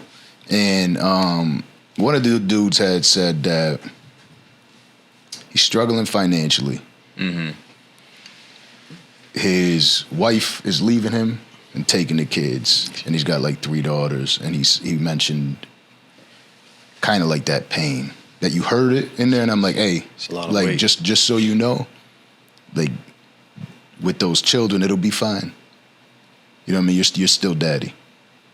You know what I mean? And take that time and have those conversations to those kids. What advice would you give to a man dealing with that, and how to speak to their child to let them know things are okay?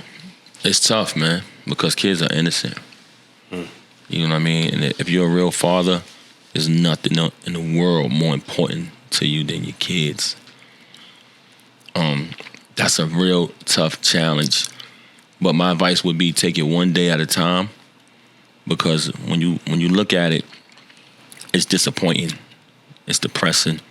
It's all of the ingredients for a disaster, because you get depressed, you're disappointed, you're angry, you know what I mean? Because when you have a child, you have an idea, you have it all laid out of how you want to raise that child.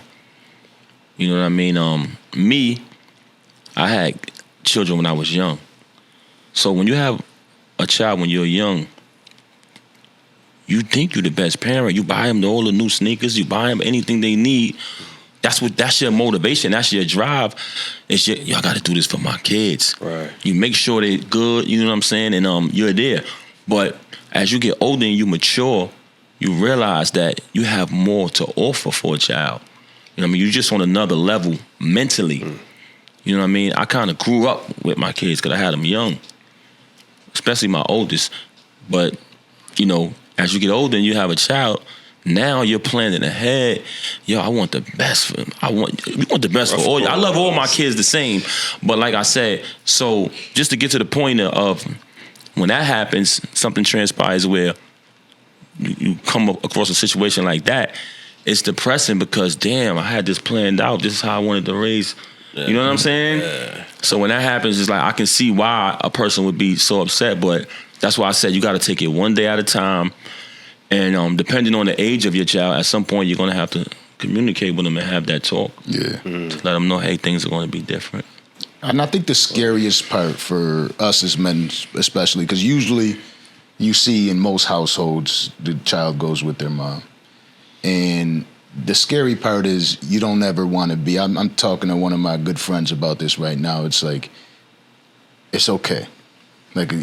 You might be the person that gets blamed right now when a child looks at it oh, it's daddy didn't want to be here. It might be the case. But just, again, one day at a time is probably the best way to put it, right? It's okay. Take it one day at a time, have those conversations. A lot of times, we got too many examples now of seeing children saying, oh, okay, well, my mom didn't let me know who my dad was or who he really was, but I see it now, you know what I mean? And I'm, I didn't get to know you due to everything that was in the way, the courts and everything. But I know it wasn't you, Daddy. You know what I mean? Like, or just like it's not anybody's fault sometimes. You know what I mean? Shit happens, it hits the fan. But the most important part is try to keep that relationship with your children. Don't just run away because times got tough. Oh, I don't like your mom, so I can't have this conversation. She doesn't like me, so I can't have this conversation. Reach out to your kids. Yeah, definitely, man. Like I said, man, if you're a real father, there's nothing in the world more important than that child. They're innocent. They never did nothing to nobody. They got a clean slate. You know what I'm saying? Cards they were dealt. Yeah, man. You gotta, like you said, always be there for your child, regardless of whom or what. Nothing can change that, or nothing can break that relationship. Actually, that's the time to turn it up. Yeah, you know what I mean. So, I wanted to give you a moment to clarify this as well. When there was a story that came out that stated that you mentioned this just now. I love all my kids to sing, and they were like, "Oh, well, maybe you don't."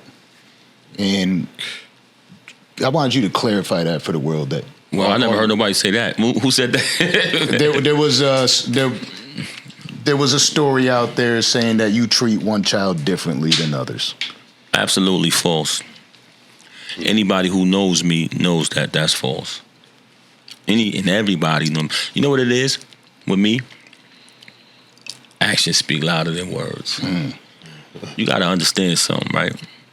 When you look at these celebrities, right? Okay, you're a fan of them. You buy their music. You stream it. You watch their videos. You watch them on reality TV. You do every fucking thing. You follow them on Instagram. You follow them on Twitter. You follow them on Facebook. Shit. You buy into their life. Yeah. As soon as something happens, you know the first thing they say? You don't know what's really going on. Yes, you do. Yes, they do. My entire life has been documented for a long time. If you're a fan of somebody 15 to 20 years, you kind of watch their life unfold. And I'm going to tell you, as a person who's been in the limelight, I'm going to tell you right now, it's real. What you hear, hey, I heard this happen. It's not a rumor, bro. It went down. You know what I'm saying? But sometimes people second guess and they think, oh, maybe it's not true. And then they let these celebrities tell them it happened. Bro, anybody who really follow me and not just around now because of the gossip, they know that shit is cap. Yeah. They done seen me with all my kids from day one. It's videos. If you scroll down my page, all my kids is there. Like literally in real life, like in real time. You literally could, oh, I heard that he does XYZ. You literally could take a little minute and scroll down. Well, then here you go right here with his survey son. says. My shit is documented, bro. You know what I mean? So, and me being a fan of you, I understand that. That's why I wanted you to get a chance to clear that, because that's what happens. These gossip sites and everything, they'll spread all these rumors, but they rarely credit the truth or notice that, like, yo, all you got to do is just take one look and you know that. Well, people weaponize the internet. They use it as a weapon. You know what I'm saying? 100%. Oh, such and such getting on my nerves. I'm gonna make some fake stories about him. I'm gonna say this. I'm gonna say, hey, blast that, email, blast that, send that out. It's fake news, bro. You know what I'm saying? But like I said, man, my shit is documented, you know what I mean? And I'm just saying that too, because I really don't care. Like, I let people say what they want to say. I don't even say nothing. Yeah, exactly, I stay quiet. You do a good job. If it's negative, I don't even really got it. I got to give it to you. No, the mental fortitude. We get it too, bro. Sometimes we have very controversial people up here. Sometimes it's a controversial person, but and we got to eat shit and read the comments long after they came and went. Sometimes it's guests that's dogging on whoever it was. And sometimes it's hard not to be like, yeah, nobody would never believe that. You know what I'm saying about me ever. Everybody who knows me knows integrity. Man. Yeah. That is the word, right? It speaks for itself. I'll tell you integrity, right? Shout out my guy Fred, right? Back in the day, you run into J.R. Writer and Fred Money. You and J.R. Writer chop it up. You say, hit me up, give me the let's do I'll do a record with you. You know what I mean? Would you give him like a hypothetical? No, I'm giving you a real situation that actually happened. Oh, who that happened to? You?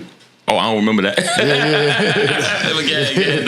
I'm listening. So you told him to send the record through, and you'll give him the verse, and then you actually turned around and let him know, yo, just so you know, when I say that, I mean it. Send me the record, and I'll send the verse. And this JR? Yeah. Okay, keep going.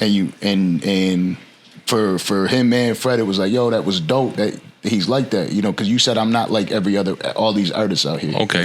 And he sent you to record, you dropped the verse on it, and history was made that day. And that's a story directly from Fred Money. Oh, okay. Hey, man, look, I'll tell you this. I did so many fucking features, man, and shit like that. I can't even remember. I do remember Slay put me on a lot of joints with J.R. Yeah. I think I did. You gotta let me hear the record. Yeah. I have it. Fred, send me that record through. Yeah. Nah, bro. Let me tell you something, man. My word is my bond. My bond is my life. I should get my life before my word shall fail. I live by that. You're never gonna catch me saying something and not do it. That's why when all of the lies and shit came out about me, nobody believed it. People was like, we don't believe that shit. We don't believe it. We know it's like my shit been in. Katt Williams did a stand-up comedy one day, and my phone went crazy. They was like, yo, Katt Williams talking about you in his concert. Man. And I never even met him. But he was up there. He was like, yo, why y'all, he was in New York. He was like, yo, why y'all don't fuck with Papoose? That nigga ain't never do nothing but G shit. Yep. Hey. You know what I'm saying? Like, he's like, oh, the only thing I ever seen him do was G shit. Like, bro, my shit is laid out quite flat. Like, everybody who know me, you only gonna see stand-up shit, bro. I live a certain way, and I stand on that. Like I said earlier, morals, values, and principles, everything to me, bro. And action always speak louder than bullshit, bro. Facts. Always, you know what I mean? And it's rare these days to have that type of integrity. And seeing that from a lot of people, because the artists, you know, like it's tough to hold your composure sometimes, because I just recently had a situation where somebody just completely fabricated some shit, made up a lie. Yeah. And then it's just like, yeah. You know what I mean? Like, how do you hold it all I'll tell you this. Okay.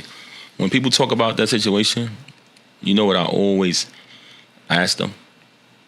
But you said it yourself. I always say, have you ever been lied on? I always ask people that.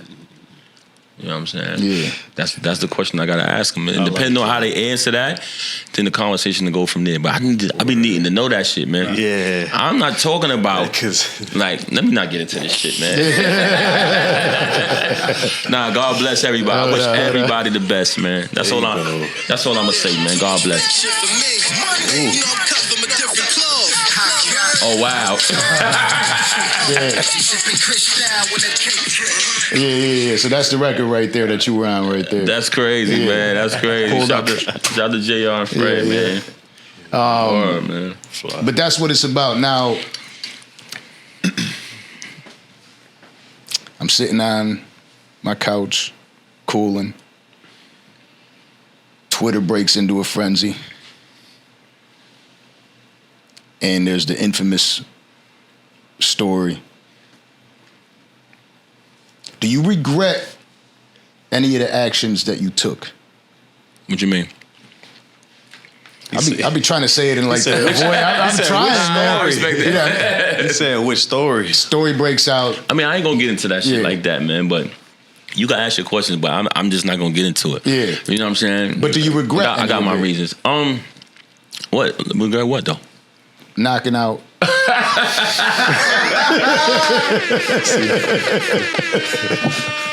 See? Cut.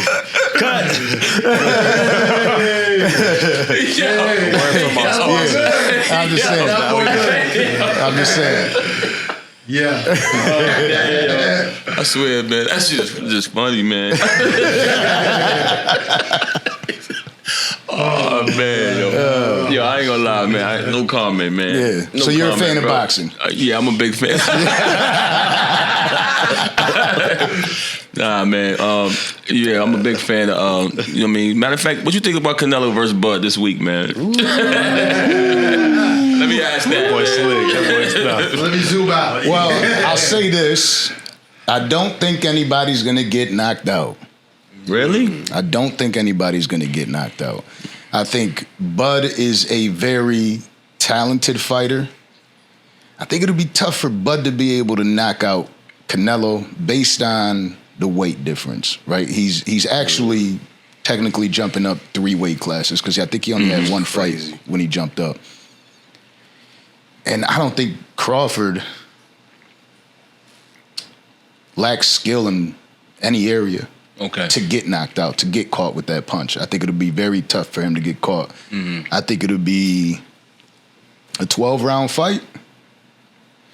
I'm leaning towards Bud. Oh wow! I didn't think he was going. I didn't think that was going to end like that. Yeah. I didn't think that was going to end like that. The way he tells stories, the way he was telling that, I was like, this nigga's a Canello fan. But the way he my son looks like Canello. That was, I did not expect that ending. Wow. Yeah. All right. What about you, bro? Oh, I just heard what you said. That's crazy. Without getting too in depth, I think it's Canelo's fight to win. In all honesty, I think that's where he's used to being. I think he's making him jump up for a reason. That's why he took it. Mm-hmm. I think Bud is going to be way heavier than he's been. To go 12 rounds with an OG like Canelo, it's going to be a long night. I don't know that he'll put him away. Bud is a tough dude. Like you said, he don't lack any skill sets, but I think Canelo eases it out. All right, well, let me say this is what I think. One thing you said, I disagree. You said it's going to go 12 rounds. A fight going to break out early in that fight, bro. Because 2 reasons. 1, Canelo got a hand problem, and 2, Bud don't like to get hit. Once he get hit, that nigga got to retaliate. Like, you know what I'm saying? So I think when they go in there, Canelo going to do something stupid or something crazy, like land a good shot, and it's going to go crazy. I'm just going to go out on a limb and say it. I think it's going to go like the Spence fight. I think it's going to be like that. Because Bud is real awkward, bro. He's real awkward. Is he tripping? Bud is real awkward. He is. Bud is real fucking awkward. Is he tripping? I think. You going with Bud for the win. But he's saying beat him up like Spence. We're going to leave her out of it. We'll bring her in. We'll bring her in. He's tripping, right? He's tripping. You know what? You have to catch me. I'm gonna do my little stuff on YouTube. I'm getting my. There you go. Actually, you're right. You're right. People pay for your opinion. You're right. I think. That's tough. I'm telling you. I'll tell you this. I said this a million times. I will not be surprised. I won't be surprised. There's nothing that this fight can. If Bud ended up losing in the 3rd round, no way. If Canelo ended up getting knocked out, nothing will surprise me. Because it's something that it's such a different fight. You know, we interview a lot of boxers, and a lot of the narrative has been like, damn, 3 weight classes, why do you have to do all that? We never see success there. You rarely see if anybody success. could do it, it's Bud. If anybody could do it, it's Bud. And he I feel like with him, when he does something, like it's with his soul. Like he really genuinely feels and knows that he could whoop his ass. You know what I mean? Like he knows this. And he downloads. And I can't deny somebody like that. Like when you see something like that, it's like you can't really. That's why I said I'm just leaning towards him with the win because I just believe him. Right. You know what I mean? I interviewed Lamont Roach. Prior to interviewing Lamont Roach, I interviewed Bill Haney. Bill Haney's like, yeah, because you know he's Devin. He wants to fight. He wants Devin to fight everybody. So he's like, I want to. Yeah, he's scared to fight my son. Shout out to him. Shout out to Bill Haney. Man. Yeah, he's like he's scared to fight my son. That's why he's fighting who? And I was like, we're talking about Lamont Roach at this time, and I'm like, yeah, I never heard of him until but he's cherry picks his fights and stuff like that. And I was like, I never heard of him. So then I get the opportunity to interview Lamont, and when I talked to Lamont, like the conviction. He kept looking at me prior to the interview, during the interview, after the interview, belt to ass. He knows it too. His whole camp knows it. Belt to ass. Yo, you sound just like him. You know what I mean? And I'm looking at him and I'm like, I'm putting all my money on him now because you could just see it. Like he was not joking the whole time. He's like, yo, belt to ass. All right, so let me ask you this: when Bud fought Spence, what was your prediction? Be honest, because a lot of people be on Monday morning quarterback. Word? Yeah, I didn't even see it. I wasn't even. Okay. Oh my God, he beat the shit out of him. I picked. Not only did I pick the stoppage, I bet on the correct round. Damn, picked the round. That's wild. I'll tell you what though, I saw that fight, and that fight is what leads me to believe I'm just gonna go towards Bud with this fight. But when I saw that fight, I swear, I kept saying that. I was watching that with my girl, and I'm like, nah, they need to stop this. They need to stop this. I think it lasted a round or two more than it needed to. Yeah, but out of the respect for somebody and like somebody like Spence, I don't think his team would like give up. Yeah, but come on, you can't. Like some of this boxing shit is just. Nah, I was there, bro. I was like, I had a good seat too. I was like, oh shit. Yeah. I didn't think it was gonna be that bad, but I knew what round he was gonna get him in though. Yeah, that shit was Rocky Balboa. If he dies, he dies type shit. Shout out to Spence though, man. I still think Spence is a dope ass fighter. Let me ask you this: do you think that the accident caused Spence to not give the fight that people expected to see? I hope not, man. Maybe. Because he had a detached retina. Maybe, man. Maybe Spence is. Let me tell you something, man. Spence is dope. As the dope ass fighter, man. You know what I'm saying? I like the way he break dudes down, the whole shit. I just think Bud was on another level, bro. Yeah. And a lot of people didn't know that. So it was a good money night. Now, Bud took a fight. I forget the guy's name when he jumped up in weight. I was there for that too. Yeah, I know what you're talking about. And that power didn't translate the same. Well, that dude was real awkward, man. He was like doing a lot of this shit. Yep. You know what I'm saying? I think he would have gave anybody a rough night. And I think Bud handled it pretty well. And that's what a lot of people say. Yeah, a lot of people do say that about him, that he is underrated as a fighter. That dude, right? I forgot. Yeah, he was real awkward, bro. Yeah. And they said he gives people a difficult time. Yeah, Shakur's really good friends with Bud. Shakur was like, I got all my money on Bud. I know what's going down. You got to, man. I think Canello fucked up, bro. I don't know why he took this fight. Well, I think he made a mistake. Yeah. The money. You think so? There's a lot of money in that. You think Canello needed? I don't think he needed, bro. I think Turkey is not just handing out small bags. You know what I mean? I think when he don't want to fight Benavidez. Come on now, so. But that's the thing. He made them hold his hand in the middle of the ring. But this, come on, don't do that. Nah, he did though. You know how much money that motherfucker's giving him. He's like, let's hold hands. We all would have been that motherfucker holding hands. Okay. Well, let me tell you this, right? The reason why I say that is because he ducked Benavidez, but then he came over here and fought Terrence Crawford. Nigga, you supposed to duck him too. Like, not. I mean, I'm happy the fight is happening. I'm just saying, you think something sweet over here, nigga? It's the same. You gonna get the same. Yeah. Like Benavidez. I think I would have rather took that fight than Bud. Nah, that one's tougher. You think so? Yes. We're gonna see Saturday. I've been watching a lot of, and don't get me wrong, again, it's one of those things where we don't really know because Canelo's gonna be way more skilled than Benavidez. Mm-hmm. But you watch them Benavidez fights. Yeah, there's one of them fights I think might have been around like COVID time where there was no crowd or something. Yeah. You hear every. And it's just like, God. Nah, it's crazy. Damn. You know where my respect grew for him? I just seen his last fight, and the nigga got hit. Most niggas, they get hit with a good shot, and they like cower. That motherfucker still was swinging. Like he was hurt. And still was throwing. Like, yeah. I said, this nigga's different. And that's what I saw with Berlanga and Canelo. There were some good shots in that fight, and they both kind of stood through it. I thought Berlanga did good in that fight. I think so too. I thought he did good. A lot of people, that is what it is, man. Well, that's what happens with my love for Shakur as a fighter, right? Like everybody's like, oh man, that fight was boring, that fight was whack. I'm like, I don't know. I think like what's wrong with not getting hit? I'm the same way. People, that's the casuals though. Yeah. All they want to see is a knockout. Yeah. Get the fuck out of here, my nigga. Like, you know what I'm saying? It's boxing. Like, I respect the science of it. Like, I like when Shakur go in there and work the ring, land his shots, don't get hit, swim without getting wet. Like, I respect that too. So, you ask Bud Canelo, I'll ask Shakur Tank. I don't know. I'm on my business with that one. I really don't know, bro. I really don't know. Like, that's a fight that I gotta see to see what's gonna happen. Yeah. I don't know. I'm really curious about that shit. That would be an interesting fight. I think Shakur wins. You think so? Yeah. I think that science. But did you say that before the Roach fight? Yeah. Okay. I've always been a huge fan of Shakur.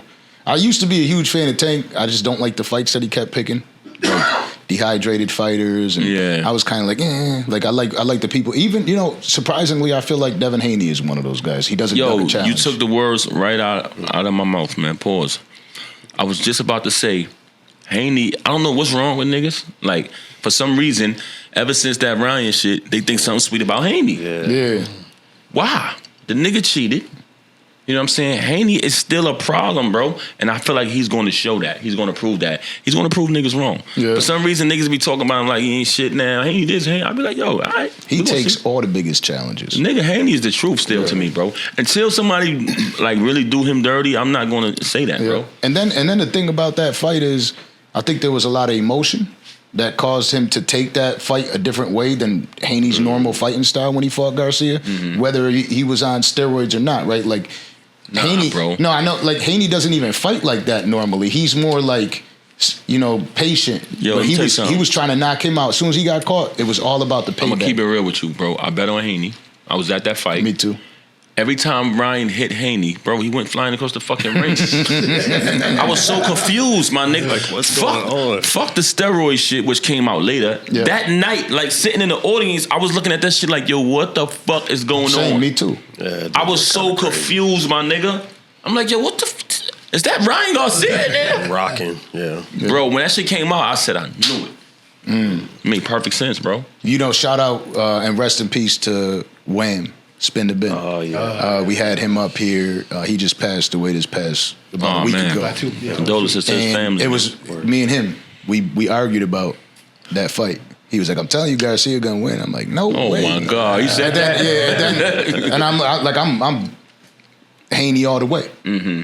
And I DM'd him immediately, or he DM'd me immediately. Goes, I told you. Mm-hmm. You know what I'm saying? And I'm like, man, I was like, nah, I'm telling you, something was wrong with that one. Be the worst I don't believe it. You know what I mean? I don't even want to talk about it. I'm like, nah, there's something wrong with that one. I just don't believe it. And then as soon as that steroid thing came out, I was like, told you. You know what I mean? That was my turn. Man, and I like Ryan, man, but before that, I did. Let me just say that. You know what I'm saying? That was crazy. Me too. Yeah, I thought it would be a great fight that I thought Haney. And look, lasted all 12 rounds. He still made it a fight. He, aside from the rounds he got knocked out in, I believe he did win all the other rounds aside from those. Yeah, it just looks like slaughter. Yeah, it wouldn't. Nobody would have did Haney. And like they fought. That, bro. That's their 7th fight. It and was 3-3 part of that. In that, bro. Yeah, and still came out. It's cool. That's their 7th fight, and Haney won 3, Garcia won 3 until that one. That was the. Yeah, you know, man. You know what's up with that, man. That bullshit, man. I do want to say, Counting Green, man, myself featuring Busta Rhymes, new single. When is it coming out? When it's gonna be out? Because my single come out Friday, so I don't know if it makes sense. Oh, this? Yeah, this Friday, right? Yeah, this right here. Now, I want to promote my single, but I wouldn't put a date on it if this is gonna come out after that. So I'm just gonna say, Counting Green, Papoose featuring Busta Rhymes and Khadijah, available on all digital platforms. When is this coming out? Yeah.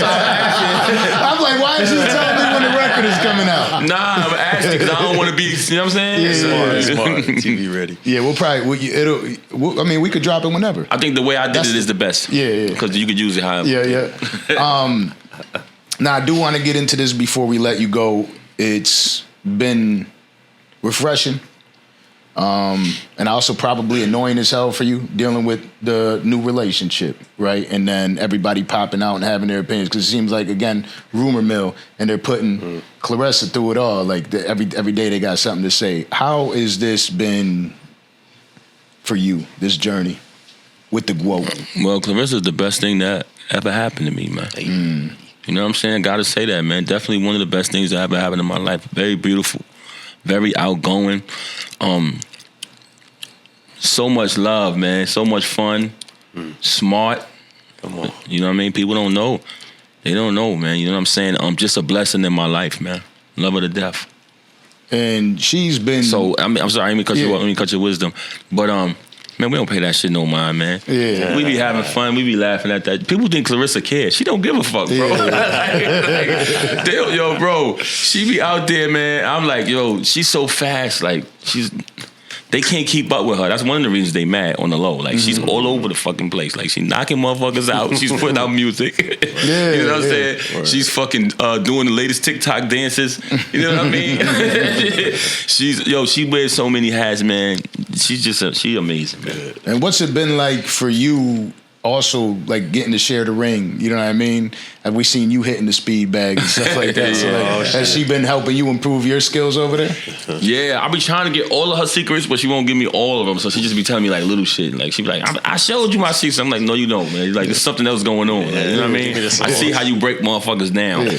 But I think she probably stopped giving you the secrets because you abused them before. But nah, I learned a lot from her. She actually do show me some dope shit. It's a privilege, man, because I was always a fan of her before I even knew her. Like we just met 2024 July. But I was always a big fan of, like, you a boxing fan. How the fuck you not gonna be a fan of Clarissa Shields? Yeah. Unless you're a fucking casual or something. Yeah. You know what I'm saying? I was always a fan of her, so to actually meet her and be able to be around her in training camp, she don't know it. Like, I keep my composure, but on the inside, I be like, yo, this is crazy. Like, you know what I'm saying? Like, I seen her spar, you know what I mean? It's dope, bro. It's dope. Like, you know what I mean? As far as that part of it, as far as what she do for a living. But outside of that, I love her for who she is as a person. And just amazing, man. Amazing, you know what I mean? Keeps me grounded, inspires me, pushes me to do better, to keep working, you know what I mean? When you putting out some music, you know what I mean? What you waiting on? When is coming out? You know what I'm saying? Just man, she's just great, man. I don't know if it was on accident or on purpose, but you did that interview yesterday at the VMAs. One of the comments is like, damn, Papoose without a hat. That's crazy. Oh, let me tell you about that. You know that's a myth, right? Yo, Papoose never take his hat off, bro. It's a fucking myth. Yo, my nigga, you can go back and see me without a hat on. Like in one of my earliest videos, I had let the world see you right now without a hat on. Then. Yo, bro, I had a fucking punchline in one of my earliest songs about it, and not even about it. Just rapping, I just took the hat off in the video. Oh, I see. It's like this shit is just the craziest shit. I don't know, man. Yeah. They never gonna stop, man. That's just the internet, man. But the clip is out, right? And usually it'd be centered around you, but obviously you're with the GWOAT, so they got that interview out different. Yesterday, and you're there, and you can see her on the side. And I seen a lot of the comments say, "It's so beautiful the way she supports you," and you could tell that she genuinely supports you. It's not none of that fake bullshit. It's like when she sees you, she happy. She sees a star. Nah, she's a realist, bro. She's a realist. The support is real. It's not fake. Like, it's a real thing. Like, that's who she is. She's just a supportive individual. You know what I mean? And she's a Pisces like me. So, like, even if we disagree on something, that should get worked out in a matter of time. Like, we talk it through. You know what I'm saying? So valuable, man. That's another thing I love about her, man. Like, a disagreement don't gotta last forever. It's okay. Like, we not Bloods and Crips. Like, you know what I mean? We not enemies now. Like, you know what I'm saying? It's okay. Like, stay on your side. Yeah, we get past that shit so quick, man. It's like, it's not a big deal. Like, I can explain some shit to her and she'd be like, okay. I'd be like, yes. We done? Okay. It's just like, man, that's my best friend, man. That's dope. Real talk, bro. And that's one of the things that helps us as men stay together. When you have something so powerful and supportive on your side and real, you know what I mean, that could keep, you know what I mean, that just keeps us moving forward. I be trying to explain that in relationships all the time, even in mine. It's like the best this thing that you and I could be is if you supported me the way I would support you. Wow. You know what I mean? Wow. Like that's when I could get further. You know what I mean? I got to know that the woman by my side trusts me to make whatever move, and you got to trust as a woman that I got your best interest at heart too. So I trust you to make all the moves. Like, we could give advice to one another and this and that, but it's about, are you hearing what I'm saying, or are you thinking that there's an ulterior motive to it? No, I hear you loud and clear, man. You know what? For me, I just love when it's organic, man. You know what I'm saying? Like, you know, I agree with what you said. I just love when if you support me, thank you, man. You know what I'm saying? You didn't have to do that, and you didn't do it because you wanted something in return. I don't like when people have an ulterior motive. You know what I mean? Like, you genuinely want to see me win, and that's what I get from Clarissa. You know what I'm saying? Like, she genuinely wants the best for me, and I damn sure want the best for her. Yeah. She knows because that, at the same time that we can see you on her side, we see you on the side of the ring, and they're like, why Papoose always want to be in the spotlight? Yeah, they be talking that shit. Like, yo, are you fucking kidding me? Like, yo, I be losing it though. Like, she in the ring, I'm going crazy. Like, there's one fight, and I'm watching the fight and shit, and I'm counting the rounds because I love boxing. I'm like, yo, she won this shit already. But she's still going toe to toe. It's like the 9th round. Like, what are you doing? You know what I'm saying? I'm telling her coach, I'm like, yo, bro, stop. Put him away. I love that clip that came out the other day. The homegirl that was waiting on the side of the ring, and when Claressa walked down and hit her with the, I ain't the one. Oh yeah, you know oh yeah, that shit was too fire. I'm like, okay, yeah. No, that's how she is though. She gonna G check you for sure. Yeah. Like if it's an issue, she's going to G check it. But yeah, bro, that's another part of the weaponizing of the internet, man. Like that's bullshit. People know me. Yeah. You know what I'm saying? But they try to run with the false narrative. What the fuck why Papoose? Like, what? Come on, man. I'm adding on in tremendous ways, always. There you go. That's because I was raised and taught that. It's about adding on. Yeah. You know what I mean? It's not about ever coming around nothing and subtracting. Nah, we deal with mathematics, supreme mathematics. We always want to add on and bring things to the table. You know what I'm saying? So. And one of the ways we seen you add on to this situation, right, is the big call out. Mm-hmm. You know, of yeah, we're going to need 15, 20 million to talk about that. Oh, yeah, that was crazy. Right, and then the press conference drops. Mm-hmm. And you see it again, like some people, I'm appalled sometimes at like the way the internet perceives things. Oh, yeah. And they're like, why is Pap there? But Pap's the one saying like, yo, we got it. What you mean, why is he there? He's saying we ready, like run it. You know what? We live in a day and age, if they don't see it on the internet, it never happened. Like that didn't happen, I didn't see it on, you know what I'm saying? Yeah, like I was able to add on in that way. You know, I've been a part of Win Records for years. Anybody who really follows me and not just around because of the bullshit, they know that that's one of the things I represent. We do concerts across the country. Like some of your favorite artists you see performing at these arenas, we're the ones putting those concerts on. And, you know, we was able to make that happen. When Layla went out there and said, 15 million. We was like, oh, okay. Yeah. We came together and we got the 15 million and we still got it. Yeah. It's an escrow whenever, if that's possible. You know what I mean? Yeah. Always was a huge fan of Layla Ali. Yeah, same with me. But I respect her. I know a duck when I see one. You know what I mean? I know one when I see one. I'm not gonna sit there and hold back shit. You just see it.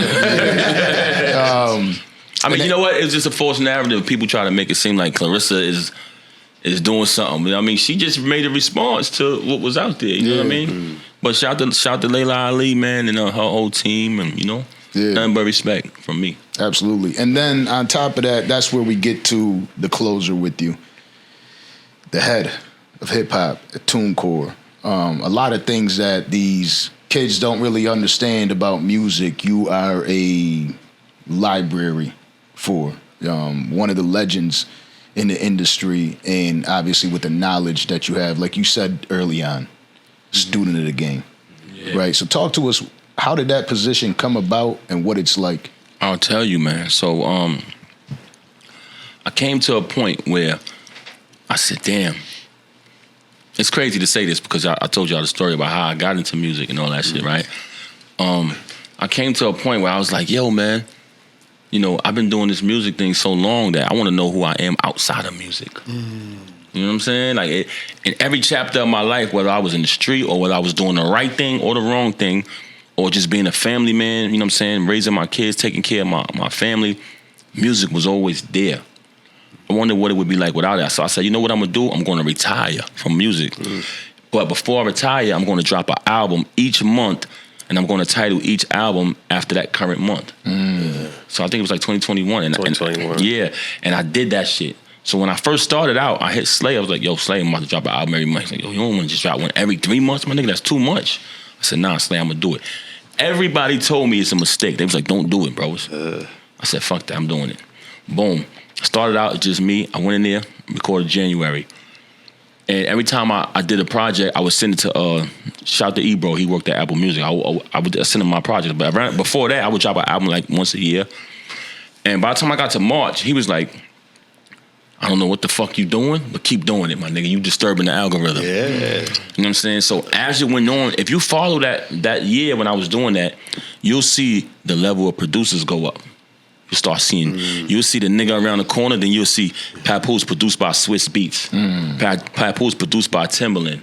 Yeah. You'll see Papoose on the track by himself, then you'll see Papoose featuring Lil Wayne. And the like features as Rick Ross. As the year progressed, that's why I always tell artists to be consistent. So I'm gonna land my plane. So when the process of me dropping an album every year, I was releasing them through TuneCore. I had been on TuneCore for long before that. Okay. So at some point, they reached out to me and was like, yo, we need to have a meeting with you. They flew in from Paris and all different parts of the world, because TuneCore is like a big company. And we sat down in a restaurant and they was like, yo, what made you do that?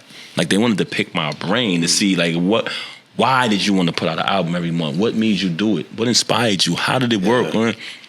And as we took that meeting, we decided to do a campaign together. And we did a campaign where I helped them promote like a new tool they had on the platform, and it was extremely successful. So smart. Because I have like a large influence in different parts of the world. And when we did that campaign, they seen my impact and my influence. They was like, yeah, we want to do something else. I have a very smart business team. Shout out to my brother Ian Schwartzman. He was a part of negotiating all of those deals. And this is who works with Button as well, right? Ian Schwartzman? He worked with Joe Button. He worked with Premier. Yeah, because I've heard his name plenty of times. Yeah, but they all met him through me. Like, I was the first one to put him in the game. That's dope. By the way, there's a lot of people who I gave their first shot to. You know what I'm saying? I'm proud of that. Yeah. The reason I don't brag much, but stuff like that, I like to brag about. Ian, I tell you that. You know what I mean?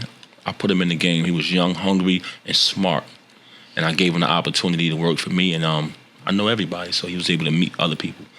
But anyway, to continue on the story I was saying, so we did the campaign with TuneCore, and they wanted to do another one, and then we had a meeting. And they actually presented an opportunity to me. We had more meetings, and it turned into a position. So at that point, I was able to transition from artist to executive. And I'll tell you this, in the process of that, I also landed a Google deal, a 6-figure Google deal, a 6-figure TuneCore deal, another 6-figure TuneCore deal, another 6-figure TuneCore deal, a monthly salary. So when they say Papoose ain't got no job, I say, what the fuck wrong with him? I'm saying, yo, bro, I made a lot of money. You know what I'm saying? Doing with TuneCore. Shout to Ian. He negotiated all of these deals. We still got the contracts, guys. You want to see them? Don't believe the false narratives, man. Like, stop it. It's ridiculous. But I also see comments like, yo, what the fuck they talking about? Yeah. Papoose was heavy since he came in this shit. Yeah. You know what I'm saying? Those be the best. I love seeing those. When people go to bat for you, like it's their career too, you be like, yeah, get them. Go ahead. Step in. Go ahead. Handle them a lightweight. Yeah, but that's how it came about. You know what I'm saying? And but kill the false narrative, man. Like, not only did I get 6-figure deal after 6-figure deal with TuneCore. Shout out to Win Records. You know what I mean? Amazing. You know what I mean? Doing very good, very successful over there. The whole team. Shout out to the HipHop Museum. You know what I'm saying? Shout out to Rock the Bells, man. Sirius XM. My radio show is on every week. That's another job I got over there. I be tuning in. Yo, remember Living Color when they had they used to be like hey, man, the West Indies? Hey, man. That's me. Like, I got too many jobs. What the fuck are y'all talking about? Nah, but to your show is fire because you keep the K-Slate Drama Hour going. You know what I'm saying? So like, I always thought that was fire as fuck that you did that, bro. Nah, thank you, bro. I appreciate that for sure, man. So TuneCore, what's TuneCore's primary? So basically I was appointed as head of hip hop, and I just help a lot of artists, man. Like what I wanted to do was, man, coming up, like we were talking about earlier, I know how hard it was, I know how difficult it was, and there's a lot of small things that artists don't know. Like, you can't just throw a record out. You know, you have to give the DSPs some time to set it up. So what I do at TuneCore is, we have a very strong team in place, and what I do is I make sure when the artists are releasing their music, they do it properly. They give it time to set it up. You know, it's just little simple shit. Like, for instance, TikTok, they always got something new going on. So when you're promoting your music, you might want to just use the familiar hashtag. You know what I'm saying? It can be women's week. Something simple like that, and that could be a vehicle to get your music in front of more people. Even YouTube. Some people might just upload their video on YouTube, but YouTube don't give a fuck about that. What they care about is YouTube Shorts. So, you know, that's the new vehicle. So sometimes you might just want to upload your video, but you're getting in a parked car. Well, YouTube is promoting this YouTube Shorts. They're going to use that. Just like when Instagram came out with the Reels. If you're not using the Reels, you'll notice that your shit is not really going nowhere. Mm-hmm. So we have a YouTube department. Just different departments. I just bring everything together and make sure when artists are releasing their music, they're going through all the necessary avenues. Cross the T's. Just helping them out. And sometimes so YouTube, with a lot of these... TikTok, Instagram. Yeah, I help them utilize all that. And then sometimes when you're using these distributors, you're talking to a computer. You can actually talk to Papoose and, you know, see what's going on. You know what I'm saying? But I'm not at TuneCore in the office every day like I used to be. You know what I'm saying? Yeah. So if you're a new artist today... Better to sign to a label or tissue. Okay. Yeah. What you said? So if you're a new artist today, is it better to sign to a label or go to TuneCore? It depends on what they're offering. I would say it would be better to be independent. I would definitely say it's better to be independent. But I wouldn't say if you have a record label that's interested in working with you, the first thing you should do is pick up the book of business, read it, and then go hire an attorney. And make sure that contract that record label is giving you is not a raping you records deal. If they're giving you a decent opportunity to win, go with it because they're investing into you. But when you're independent, you got to invest into yourself. So I would definitely say, if I had to answer your question straight up, I would say to go independent because that's all TuneCore is. It's you. You're independent. Only thing TuneCore is an opportunity, to set up. To release they're going to just distribute your music. You're going to attach your bank account to it. All your money goes into your pocket. The reason why I fell in love with TuneCore was because, you know, as artists, we make our money off of features. We make our money off of performances and things like that. We didn't make no money off of no fucking record sales. The only time I was able to really, in real time, release my music and make money off of it was when I used TuneCore. And I tried all the distributors. They horrible. The fucking dashboard doesn't work. You got nobody you could communicate with. Support. When I was dropping with TuneCore, listen, I don't care what your value is as an artist. You might be worth $5, but you deserve that $5, my nigga. Yeah. You understand what I'm saying? You put your music out on these distributors and they like, you didn't make shit. You make 35 cents. You sitting there like, yo, what the fuck? Like, I know more people bought my shit than that. With TuneCore, I promise you, my nigga, if you make $100, it's gonna be $100 in your account. So it's like you get to see your value, and then you tell yourself, okay, now I see what I got to do to build it now. Because if you don't know where you at, how you gonna know where you're going? So one of the things I love about TuneCore, they have a consistent dashboard, and you can see what you're worth as an artist. You might be worth hundreds of thousands. No disrespect, you might not be worth shit. Nobody might not be buying into you, bro. You might need to do something else, but you're gonna be able to get a gauge on that. Get your metrics. So that's one of the things I like about it. The stuff you've done on the independent market is ridiculous to be able to move up that quick. That's why I specifically look at the comments because I'm not a commenter. I'll breeze through them and I'm like, these people are like. I mean, not that I ever thought that people that comment in gossip sections were intelligent, right? But I'm like, these people really just don't get life. Right. You know what I mean? It's only in their little box they live in, and that's their phone. Right. But I'm kind of shocked that you aren't as globally recognized for the work that you've done independently as a Russ. Why do you feel that you aren't? I think I count my blessings. I'll tell you this. I'm probably more successful than you know. You know what I'm saying? Because I can see that you're a supporter. You know my lyrics. You can tell me certain things that transpire over times where that, like I know a casual when I see one. Yeah. You're not a casual. You know what I'm saying? Like I can tell you really follow, but I can tell you this. I think I'm more successful than what you know. But I know what you're saying though, on a commercial level. I mean, I gave you my story, man. Like I came in this shit, man. Everybody was scared to death. of my come up. You know what I'm saying? And not on no street shit. They was afraid of my talent. Yeah. My mind. You know what I mean? My concepts, my ideas, law library, you know, Monopoly, I was teaching about the economy. Law library, I taught about law, ins and outs of the law, different technicalities of the law. If you were incarcerated, there are literally brothers who read that and, yo, Pap, thank you, this helped me beat my case. When the injustice happened, I spoke out. When the police shot Sean Bell, I went out there and I spoke for that. You know what I mean? A lot of the things I stood for, that played a part in my career. Coming in the music business and mixing the industry with the streets, because some people don't take accountability. They blame everybody else. That was my fault. You know what I mean? When I seen certain resistance and certain individuals that I interpreted as hate, I reacted to it in a street way. And you can't mix the street with the industry. So I blame myself for that.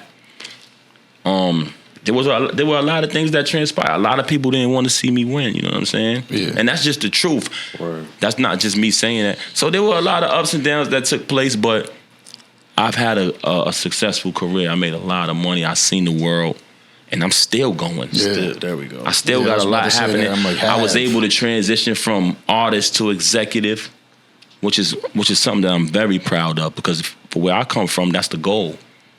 You know what I mean? You've seen the big guys that was able to do it. Yeah. I mean, Buffy, Jay-Z, you know what I mean? Absolutely. The list goes on. So when you're able to do that, that's a great thing. And not too many cats who come from my era were able to do that. Yeah. And You're paving the lane for others to be able to, you know, not just following your footsteps, but for them to be heard. Right. So that's a success by itself, man. You know, a lot of people don't know how successful I am because I don't brag much. Yeah. You know what I mean? These guys, soon something happen, they put it right on social media. Yeah. But I'm out here cracking these 6-figure deals on a regular. Real life. I just don't tell my publicist, hey, go blast that out. You know what I'm saying? But I think I need to start doing that. Yeah. I don't think if it ain't you, it ain't you. Right. But but they out here capping on my name though. Yeah. You know what I'm saying? Hey, so man, proof is in the pudding, man. Because guess what? Another 10 years gonna go by, and Paps. So it's gonna be a lot of people that fall off in the next 2, 5, or 10. So yeah, a lot of people are falling off right now, and people just think it's a break. You know what I mean? Like there's people falling off right now because a lot of people they don't have too many hats. Right. Ooh. They just have one. You're stuck in one lane. You know what I mean? And then they fall off, and that's the only place they ever knew how to. Like that person go get a job. Hell no. Nah. That's why the new single is called Counting Green, man. Because we get into this money. Hey. You know what I'm saying? Shout out to Busta Rhymes. Congratulations on the VMA. By the way, we just destroyed the VMA stage, man. Crazy. Yeah, it was amazing. Yo, crazy. what an amazing night, man. Celebration. Shout out to Bust. Congrats, my nigga. Love you. Pay to play is one of the biggest narratives in the industry right now, especially after these leaks from Young Thug, where he was openly admitting that Gunna used it when they were with him, that he used it, that they were paying to get their record. Like he said, well, Morgan Wallen. You know what I mean? he's like, nah, I gotta be. You know, he's talking about being number one and not realizing Morgan Wallen is probably taking that number one spot. But do you think? And let me rephrase that before I say it. In business, there's no shame to it, right? Burger King wants to get more sales; they'll pay for an ad in the Super Bowl commercial. Target wants to sell. Like, these are very notable companies. Target doesn't have to advertise for you to go stop at their store, but they still say, you know what, I'm going to put some money in there for advertising and get this money out there. They'll pay all the music brands to get, hey, could we get our commercial on Spotify? Could we get our commercial on YouTube? It seems to be a very frowned upon thing in the music industry. And now obviously there's could be fake or real, but pay to play. Do you believe in it? Do you believe it's necessary? I mean, that shit is illegal. You know what I'm saying? The botting part, right? Not that. Just, I mean, pay to play. That shit is illegal. You know what I mean? So I'm gonna lead with that. You know what I mean? I don't know what nobody else went through, man. Like, the industry is a fucked up place, man. You know what I mean? You got people who abuse it, and you got some people who play fair. So I can't say that they don't take part in that type of shit. You know what I mean? it's illegal, so I can't really speak much on it. You know, it's fucked up because you got artists like myself who we're passionate about it, and we work hard at this shit, and then you know, might not be able to get the support that we deserve on our music because you know what I'm saying? Yeah. So that's a horrible part of the game. So I guess it was a two-part question then, because there's that pay to play, the illegal side of it, right? And then do you think that it's worth it to pay to advertise your music? I think it's one. If you believe in yourself, you got to invest. Exactly. This shit ain't for free, bro. Now that's something different. Yeah. You know what I'm saying? Like from that aspect, I think you should absolutely invest into yourself if you believe in yourself because it takes money to make money. So you can't sit around here and expect handouts. It's not going to happen. It costs money for you to run these cameras and make this podcast happen. You know what I'm saying? So if somebody want to come on your show and they're not adding nothing onto the platform, no one wants to see them. My nigga, what we doing? So I would think, to advertise, you 100%, you got to invest in yourself, bro. You know what I mean? You get out what you put into this shit. So that's something different. I thought you was talking about like the illegal shit they be doing. Yeah, You know what I'm saying? Charging this shit. A lot of the, and then this is one of the final questions, I promise you. I told you I got a lot for you, though. Nah, it's all good. I mean, we definitely got to go check it. The big narrative right now that I have back and forth with music execs and people in the industry, right, because they want to deny it, is can an individual pay to get to that #1 spot? When you say #1 spot, what you mean? Billboard, like song chart, pop out. Give me an example. Anybody can't. Yeah. Like we can't just come off the street and say, "Yo, I want to pay for that." Yeah. They're not going to sell you that. A competitive artist. Gives them the game. Like say this artist is looking at number 12 right now on the Billboard charts. Can he pay to legally get his track up to #1 with the current structure? You know what? They keep that shit as a mystery in the industry. You know what I'm saying? But it's guys like me. You know what I'm saying? You know. We pay attention to what's going on. We see the sucker shit. But I'm just letting you know, in case you don't know, there's certain guys who they know, like, don't play with him. So when I say don't play with him, they're never going to charge you for certain shit. Like, your money ain't no good. Does it make sense? Yeah. Like, that shit is like a secret society. Like, you know how they say those doors that niggas went through certain doors to make it? You ever heard that? Like, they talk about that a lot. That shit is a part of that. That's the part they don't talk about. Like, all that type of... Not only are they paying, these niggas is compensating in weird ways. You understand what I'm saying? Yeah. Like, that's the real truth. See, everybody think it's money. Nah, these niggas is extra. You know what I'm saying? Like, if you sitting around and you wondering, nigga, I'm putting in all the work, I'm doing everything I gotta do. People love my shit. I got a fan base, and you wonder why you're not going. Yeah. You know what I'm saying? Soul still intact. Yeah. I that's one thing about me, man. Soul ain't for sale, bro. I refuse. You know what I'm saying? So I took the long way, and I'm here. Pause. Yeah. So to wrap this up, I a long journey.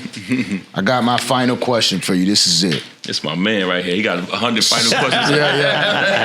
Circle of life. On the scale of life, 1 through 100, you've accomplished a lot. Where you at in that scale? What you mean? Like, elaborate. I could ask you like 1 to 10 where you feel like you're at. How do you feel? 1 to, you know what I mean? Like, and I could ask you the real question because it's life is long as hell. As much as people pause, but as much people would sit there and say that, life goes by so fast. Yeah, that's if you look at it that way. But there's a lot done in that time. Out of a 1 through 100 scale of life, where do you feel like you are at in your own way? Well, my mother loved me. She's proud of me. My lady loved me. My kids look up to me. My kids adore me. I gotta say 10, man. 10? Yeah, because family is everything to me. No, man. but 10 out of 100? Oh, I thought you said 1 to 10. My bad. Yeah. Okay. Yeah, I'm 100, bro. That's dope. I'm 100 because all my loved ones are proud of me and they love me, man. You know what I'm saying? And I could look them in their eye at any given time and without regret or disappointment or anything of that nature. You know what I'm saying? I know I'm not letting them down. They know who to call when they need somebody, when they need support, when they need help. And I'm proud of that, bro. As long as I can be there for my family and my loved ones, I'm always going to be happy. You know what I'm saying? Never, like, as long as I don't put myself in a predicament where I can't help them, because at that point, you ain't shit. Like, I feel like in life, we all serve a purpose. So everything on this planet serves a purpose if you pay attention.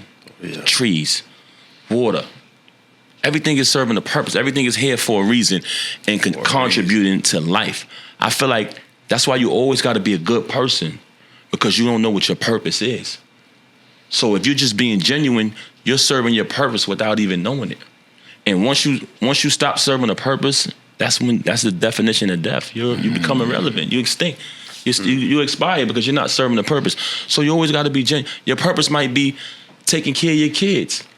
You know what I'm saying? It might be the mental health issue. You might just need to just make sure your bro is good. I don't know what it is. That's up to you. But that's why I say always be a good person, man, because you never know what your purpose is. When you do under the table bullshit, I feel like, that's the definition of irrelevant to me.